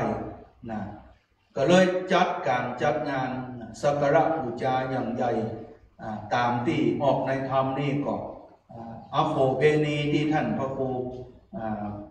ประเสริฐว่าตะกี้ของเครื่องของบูชานี่หลายอย่างห้องนะมีตั้งดาบก็ดีนะ จ้างร้อยจ้างโกดตัววนาสถานหน่วย10 100 ปานหมื่นแสนล้านโกดตื้อเนาะขอโทษใส่10 ล้านตัวหน่วย10 100 ปานหมื่นแสนล้านโกดละ10 ล้านจ้าง10 ล้านตัวแม่ยิงพอใจที่จะเอาเป็นค่าใจจัดการจัดงานเพื่อครบถ้วนแล้วก็เปิ้นฉลองเปิ้นไม่ใช่ว่าเนี่ยวันนี้เนี่ยวัดจอมทองพวกเนี่ยวัดน้ำจะเนี่ยพร้อมเดียวกันหมดเลยถึง 84,000 เมืองนะก็เป็นมหาปางอันใหญ่ก็เป็นครั้งหนึ่งในพระพุทธศาสนาแล้วก็กลายเป็นธรรมเนียมว่าเราก็ยังระลึกถึงพระมหาอุปคุตเปิ้งถึงแม้ว่าเปิ้งจะนิพพานไปก็เปิ้งเอาศีลาที่ปูนบุญกรรมฐานเปิ้งเอาแต่งหออุปคุตไว้แล้วก็บูชาสักการะบูชาพระมหาอุปคุตในการงานสำคัญโดยเฉพาะงานฉลองวิหารเจดีย์อุโบสถนี่ที่สำคัญก็จะบูชาพระมหาอุปคุตตามธรรมเนียมที่เขาได้ประพฤติปฏิบัติมาอันนี้ก็เป็นเนื้อธรรมที่ได้เทศนาไปเมื่อพิจารณาแล้วก็นึกถึงธรรมอยู่ข้อหนึ่งเปิ้นบอกดูแควนอยู่4 อย่างสถานทั้งหลายไม่ให้ประมาทใน4 อย่างมีงูมีไฟมีพระมหากษัตริย์แล้วก็มีภิกขุตัวหนุ่มเพราะว่าอย่างตะกี้เขาก็ดูแควนสมณเณรน้อยที่จะพาพญานาคนะมาเดียวพญาก็เข้ามาสั่งกาใจเขาพระมหาอุปคุตแถมบอกให้เชื่อเพื่อมาดูแควนไฟถึงแม้มันอย่าน้อยมันก็เผาป่าเผาดอยได้เผาของใหญ่เมื่อใดมันเรียบราบได้ฤทธิ์มันนับไฟงูจัดเชื้อมันเป็นงูเห่าก่อนแต่ว่ามันอย่าน้อยเจ้าเข็มมันก็ถึงมีพิษแล้วเพื่อนบอกบ่ฮือลาสาบ่ฮือประมาทบ่ฮือดูถูกมหากษัตริย์แม้แต่จะเป็นยุวกษัตริย์องค์น้อยก่อนแล้วบัดประหารเนี่ยนะอย่างเจ้าอ้าวนะที่เขาหูจับกันเขาว่าอ้าวนะตัดคอลูกเดียวแล้วนะเห็นว่ามูกันนะเนี่ยก็บ่ฮือลาสาอย่าโจรเพื่อนบอกว่าเรียห้องตู้กินข้าวเรียห้องเจ้าขึ้นเงินนะเอาอย่างนี้เอาจนได้นั่นนะเนี่ยบ่ฮือประมาณนั้นและสุดท้ายภิกขุตัวหนุ่มบางครั้งก็หนุ่มน้อยแต่อย่างอรหันตาสมณเณรเนี่ยก็ต้องมีบุญสมปานขนาดจนว่าเป็นสมณเณรก็เป็นอรหันตาอันนี้เป็นอดีตการแต่ปัจจุบันการนี่อย่างเอาหารวัดพระธาตุเฮาเนี่ยญาติโยมทั้งหลายนะท่านพระครูประเสริฐเนี่ยก่อนเป็นหนุ่มรัตมาแต่ว่าเพิ่งมีความสามารถนับหลายพระภิกขุสังฆะหลายตนหลายองค์เป็นนาคหลวงเนี่ยนะอันนี้ก่อนเนี่ยเข้าทำนองเนี่ยพจน์บ่ฮือดูแฟนประมาทกันญาติโยมทั้งหลายก็เลยมานึกถึงธรรมข้อนี้ก็เลยเอาฝากไว้เพื่อเป็นธรรมานุสติเพื่อแก่ท่านทั้งหลายไปเนิ่นเอาละก็คำสมควรแก่เวลากันว่าเก้ากับผมหรือว่าตมาภาพได้เทศนาก็เป็นที่ถูกที่ต้องสมควรใดก็ขอกราบสมาภัยกับครูบาอาจารย์อันมีพระเดชพระคุณหลวงพ่อท่านเจ้าคุณพระสุวรรณเมธีเป็นต้นเป็นประธานขออภัยกับญาติโยมทั้งหลายวันนี้เสียงถึงบัดเต็มร้อยถึงบัดพอดีเท่าใดศรัทธาฟังก็มันอายหลายเตื้อมาวันนั้นก็ขออภัยโดยถ้ายังกายังสังขารมีบุญสมปานปีหน้าเพิ่นนิมนต์มาแถงก็อย่ามาอยู่นะเพิ่นบอกถ้าเพิ่นบอกเอาก็ได้มาแล้วก็อย่ามาอยู่วันนี้ก็ขออนุโมทนาจะได้ถือพรต่อไปเนิ่นยะถาวาลิวะหาปูราปาริปุเรนติสากลังเทวเมวะอิโตตินัง เปตานังอุปกปติอิชิตังปฏิตังตุมหังคิปะเมวะสมิจตุสัพเพปูเรนตุสังกปาจันโตปนะระโสยะถามณิโจติละโสยะถาสัพพิติโยวิวัจจันตุสัพพะโลโกวินัสสตุมาเตภวะตวันตรโยสุขีติคายุโกภวะอภิวาตนะสีลิสานิจังพุทธปัจจายโนจตารโลธรรมาวทันติอายุวันโนสุขังปะลาสาธุสาธุตีกองจัดเด้ง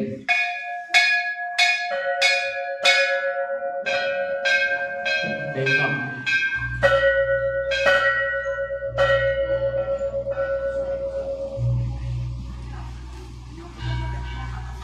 ใครพยงยังไงทำไม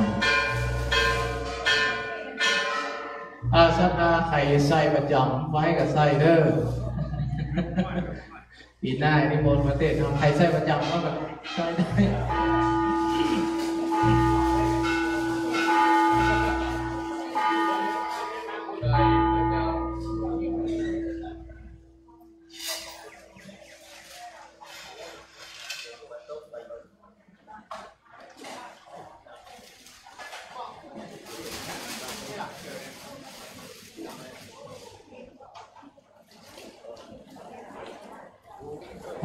ศีลนี้ศรัทธาฟังเนอร์ศีลนี้มีอุบาสก25คนพ่อใจมี25คนแม่ยิงมี119คนรวมไปได้อยู่144คนอนุโมทนาเด้อไอ้ผู้พ่อใจนะมาหลายๆสักหน่อยหนึ่ง25อายเบิ้งแม่ยิง100ป่ายตบ2ตบ3นะตบ4กันนะ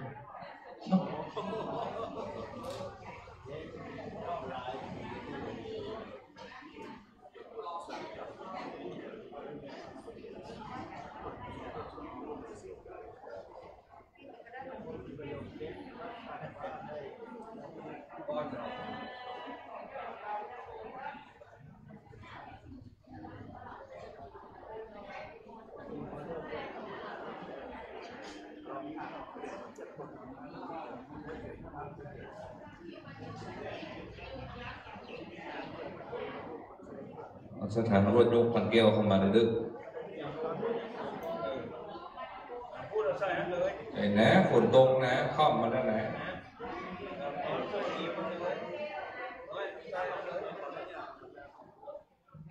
คุณประหยัดที่ไหนไปช่วยเดี๋ยวก่อนยกครับเดี๋ยวโคราชช่วยกันมั้ง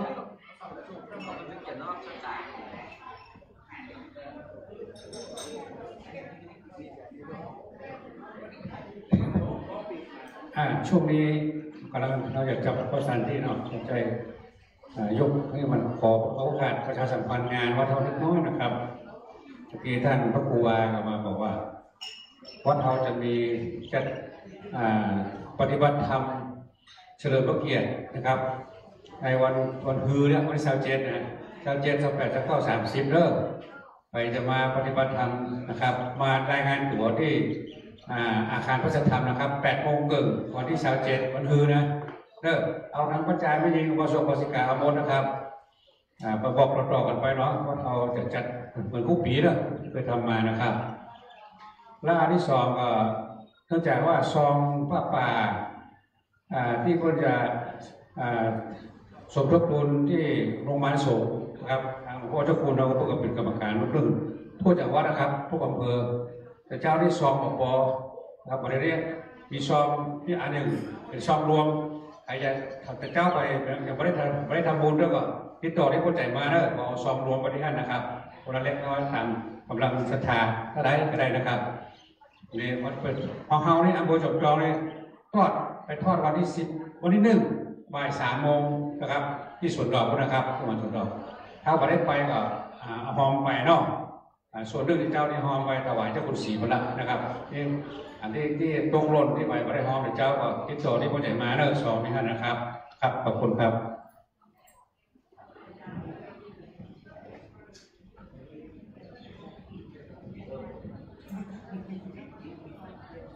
ศรัทธา